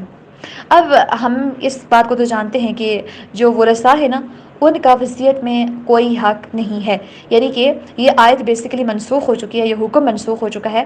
وہ کیسے کہ اس کے بعد نا اللہ تعالیٰ نے جیسے کہ ہم سورہ نساء کے اندر آنے والی جو آیات ہیں، آیت نمبر 11 سے 14 تک، وہاں پہ ہم دیکھیں گے کہ یوصیکم اللہ فی اولادکم، اور پھر پوری آیت کہ اس کے اندر اللہ تعالیٰ نے جو ورثاء ہے ان کے حق بیان کر دیے ہیں۔ اب ان کو تو ویسے بھی وراثت میں حصہ ملے گا، اور جو ورثاء ہیں جن کو وراثت میں حصہ ملے گا ان کو آپ وصیت نہیں کر سکتے، اس سے ہٹ کے آپ کسی کو وصیت کرنا چاہتے ہیں، کسی کے بارے میں وصیت کرنا چاہتے ہیں تو آپ اس کے بارے میں وصیت کر سکتے ہیں۔ اسی طرح سے نبی اکرم صلی اللہ علیہ وآلہ وسلم نے فرمایا، اللہ تعالیٰ نے ہر حقدار کو اس کا حق دے دیا ہے، چنانچہ یعنی کہ ورثاء کو ان کا حق دے دیا گیا نا کہ وراثت میں سے ان کو مل گیا، چنانچہ وارث کے لیے کوئی وصیت نہیں ہے۔ سنن نسائی 3671، ترمذی 2121، ابن ماجہ 2713۔ اب جب ورثاء کو حق ہی نہیں ہے کہ وہ وصیت میں سے کوئی چیز لے سکیں، یا ان کے بارے میں وصیت ہی نہیں کی جائے گی، تو پھر جو قرابت دار ہیں وہ بھی سم ٹائمز جو ہیں اسی کے اندر آ جاتے ہیں، یعنی کہ کچھ قرابت دار ایسے ہوتے ہیں جس سے کسی کی اگر اولاد نہیں ہے تو اس کا کوئی بھائی یا اس کا کوئی قریبی جو رشتہ دار ہوگا وہی اس کا جا کے وارث بن جائے گا نا، تو اس کے ساتھ یہ جو حکم ہے یہ بھی جو منسوخ ہے، تو لہٰذا جو رشتہ دار ہیں قریبی ان کے حق کے اندر بھی وصیت نہیں کی جائے گی۔ ہاں اگر ایسی بات ہے کہ جن کا شریعت کے اندر کوئی بھی حصہ مقرر نہیں ہے وراثت کے اندر، اور وہ بالکل ہر طرح سے آپ کو لگے گا کہ محروم رہ جائیں گے، کوئی ایسے رشتہ دار ہیں یا کوئی ایسا بندہ ہے جو کہ آپ کے رشتہ داروں میں سے ہے، لیکن آپ کو پتہ ہے کہ آپ کے مرنے کے بعد ابھی اور ورثاء اس قدر موجود ہیں کہ اس تک حق کو پہنچے گا ہی نہیں، تو پھر اس کے بارے میں ہو سکتا ہے کہ وصیت ہو جائے۔ جیسے جو کافر والدین ہیں نا ان کے بارے میں آپ ان کو وراثت میں سے حصہ نہیں ملے گا، مسلمان مرتا ہے تو اس کی وراثت میں سے کافر کو تو حصہ نہیں ملے گا، یا پھر جو غلام ہیں حالانکہ وہ آپ کے کتنے قریبی ہوتے ہیں لیکن پھر بھی آپ ان کے بارے میں وصیت نہیں کر سکتے، آپ کے وہ وارث نہیں بن سکتے، تو آپ اپنے غلام کے بارے میں جو ایسے کافر والدین ہیں ان کے بارے میں ان کے بارے میں ہم وصیت کر کے جا سکتے ہیں، یا پھر اس طرح سے جو دادا دادی نانا نانی ان میں سے کوئی کافر ہے یا غلام ہے کسی کا، آج کل ویسے غلامی کا سسٹم ختم ہو چکا ہے، لیکن اگر ایسا کوئی کیس ہے تو ان کے بارے میں پھر وصیت کی جا سکتی ہے۔ اور ایسا ہے کہ کوئی بہت دور پار کا رشتہ دار ہے جس کو بالکل کوئی پوچھنے والا ہے ہی نہیں، تو اس کے بارے میں پھر آپ وصیت کر ہی سکتے ہیں کہ ہمارے جو مال ہے اس میں سے کوئی نہ کوئی حصہ ان کو دے۔ فَمَن بَدَّلَهُ بَعْدَمَا سَمِعَهُ فَإِنَّمَا إِثْمُهُ عَلَى الَّذِينَ يُبَدِّلُونَهُ إِنَّ اللَّهَ سَمِيعٌ عَلِيمٌ۔ اس سے پہلے ہم وصیت کے بارے میں پڑھ رہے تھے کہ وصیت کا لکھنا، اس کو وصیت کو کرنا یہ ضروری ہے، اور ہمیں اپنی وصیت ہمیشہ تیار رکھنی چاہیے ایسے معاملات میں، خاص طور پر جب ہمارے لین دین کے معاملات ہوں اور کسی اور کو ہماری علاوہ پتہ بھی نہ ہو، تو یہ چیزیں ہمیں تیار کر کے لکھ کے رکھنی چاہیے یا پھر کسی کو بتا دینی چاہیے۔ اب اللہ سبحانہ وتعالی نے فرمایا کہ جو کوئی اسے بدلے گا، فَمَن بَدَّلَهُ بَعْدَمَا سَمِعَهُ، اب کوئی مرنے سے پہلے وصیت کر رہا ہے تو جس شخص کو وصیت کی جا رہی ہے تو اگر وہ اس کو بدل ڈالتا ہے، فَإِنَّمَا إِثْمُهُ عَلَى الَّذِينَ يُبَدِّلُونَهُ، اگر وہ اس کو بدل ڈالتے ہیں تو ان لوگوں کو گناہ ہوگا۔ یعنی کہ وصیت کو بدل دینا بہت بڑا گناہ ہے، اور اسی طرح سے وصیت کو چھپانا یہ بھی بہت بڑا گناہ ہے۔ اگر ہاں بے شک اللہ تعالیٰ تو جانتے ہیں اور وہ اللہ تعالیٰ سننے والے بھی ہیں۔ اب ہمیں یہ دیکھ لینا چاہیے کہ اگر کوئی شخص مرنے سے پہلے کسی انسان کو وصیت کر رہا ہے تو اگر اس کے آس پاس کوئی ایسا شخص اویلیبل ہے کہ جس کو ایک ہی بندہ ہے اس کو وہ وصیت کر رہا ہے، اب اس بندے کو پتہ ہے کہ میرے علاوہ تو اس وصیت کا کسی کو پتہ نہیں، اگر اس کے مرنے کے بعد ہی تو کسی کو بتا سکتا نہیں ہے، تو اگر میں اس کی وصیت کو پورا نہیں کرتا تب بھی مجھ سے کوئی پوچھنے والا نہیں۔ لیکن انسان کو یاد رکھنا چاہیے کہ اگر اس کی وصیت کو بدل ڈالیں، جیسے کوئی اگر کسی کو تھوڑی بہت پراپرٹی، ایک تہائی حصہ پراپرٹی کا ڈونیٹ کرنا چاہتا ہے یا رقم کا، اور وہ اس کے اندر کوئی اماؤنٹ چینج کر دے یا پھر کسی اور کا حق کسی اور کو دے دے، یعنی کہ کسی اور کے حق میں وصیت کی تھی کسی اور کو دے دی، یا پھر کسی بھی طرح سے اس کو بس بدل ڈالے تو اس کے اوپر گناہ ہوگا۔ اور انسان کو یاد رکھنا چاہیے کہ بے شک وہ شخص تو موجود نہیں ہے لیکن اللہ سبحانہ وتعالیٰ ضرور جانتے ہیں۔ فَمَنْ خَافَ مِن مُوصٍ جَنَفًا أَوْ إِثْمًا فَأَصْلَحَ بَيْنَهُمْ فَلَا إِثْمَ عَلَيْهِ إِنَّ اللَّهَ غَفُورٌ رَحِيمٌ۔ ہاں اگر ایسی سچویشن ہے کہ جو وصیت کر رہا ہے بندہ تو وہ اس نے کوئی غلط وصیت کی ہے یا اس نے کسی گناہ کے کام کی وصیت کی ہے تو اس کی وصیت کو پھر پورا نہیں کیا جائے گا، یا اس سے کسی ایسے کام کی وصیت کی ہے کہ سارا کا سارا جو چیز ہے، ساری کی ساری پراپرٹی میرے ایک بیٹے کو دے دی جائے یا ایک بیٹی کو دے دی جائے، باقی سب کو محروم کر دیا جائے، یا کسی کا اس کا دل جو ہے وہ کسی ایک ہی طرف زیادہ مائل ہو، یا اس کا میلان ایک طرف زیادہ ہو، یا وہ کسی گناہ کی طرف طاری کر رہا ہو، تو ایسی سچویشن کے اندر اگر بعد میں صلح کروا دی جائے، اصلاح کروا دی جائے کہ یہ چیز ایسے نہیں بلکہ ایسے ہوگی، تو اس کے اوپر کوئی گناہ نہیں ہے۔ کیونکہ اب ایک انسان اگر گناہ کی وصیت کی ہے کہ میرے جانے کے بعد جو ہے اتنے زیادہ تھیٹرز بنا دیے جائیں یا اتنے زیادہ میوزیکل کنٹینٹ والی کنسرٹس والی جگہ کھولی جائے، تب اس گناہ کو پھر پورا کیا جائے گا تو جو گناہ کو پورا کرنے والا ہے اس کے اوپر گناہ ہوگا نا۔ تو ایسی وصیتیں جن کے اندر گناہ ہے، یا پھر کسی کی حق تلفی ہو رہی ہے، یا ایسے غلطی سے بھول چوک سے کسی کو، یا پھر جان بوجھ کے اس نے کسی کا حق مارنے کی کوشش کی ہے اور وصیت ایسی کی ہے جو کہ واقعی میں غلط ہے، کسی کی حق تلفی ہو رہی ہے، تو ان کو پھر یہ کیا جائے گا کہ جو ان کے ورثاء ہیں باقی، ان کو پھر سمجھا بجھا کے پھر ان کو ٹھیک کر کے ان کو اچھے طریقے سے پھر ان کی اصلاح کروائی جائے گی اور ان کے دوران صلح کروائی جائے گی، پھر وہ وصیت بھی ویسے پوری نہیں کی جائے گی۔ تو اگر ایسی سچویشن کے اندر اصلاح کی غرض سے اس کو پھر واپس چینج کروایا جا رہا ہے تاکہ سب حق والوں کو، سب ورثاء کو ان کا حق مل جائے، کسی کی حق تلفی نہ ہو، ایسی سچویشن کے اندر اگر چینج کروا لی جاتی ہے وصیت تو تب بھی اس کے اوپر کوئی گناہ نہیں ہے، فلا اثم علیہ، تو اس پر گناہ نہیں ہے۔ ان اللہ غفور الرحیم، بے شک اللہ سبحانہ وتعالی بے حد بخشنے والے نہایت مہربان ہیں۔ اللہ سبحانہ وتعالی سے دعا ہے کہ اللہ سبحانہ وتعالی ہم سب سے قبول فرمائیں، اللہ سبحانہ وتعالی ہم سب کو استقامت نصیب فرمائیں۔ سبحانک اللہم و بحمدک، اشہد ان لا الہ الا انت، استغفرک و اتوب الیک۔ ربنا تقبل منا انک انت السمیع العلیم۔ اللہم صلی وسلم علی نبینا محمد صلی اللہ علیہ وآلہ وسلم۔ السلام علیکم و رحمۃ اللہ وبرکاتہ۔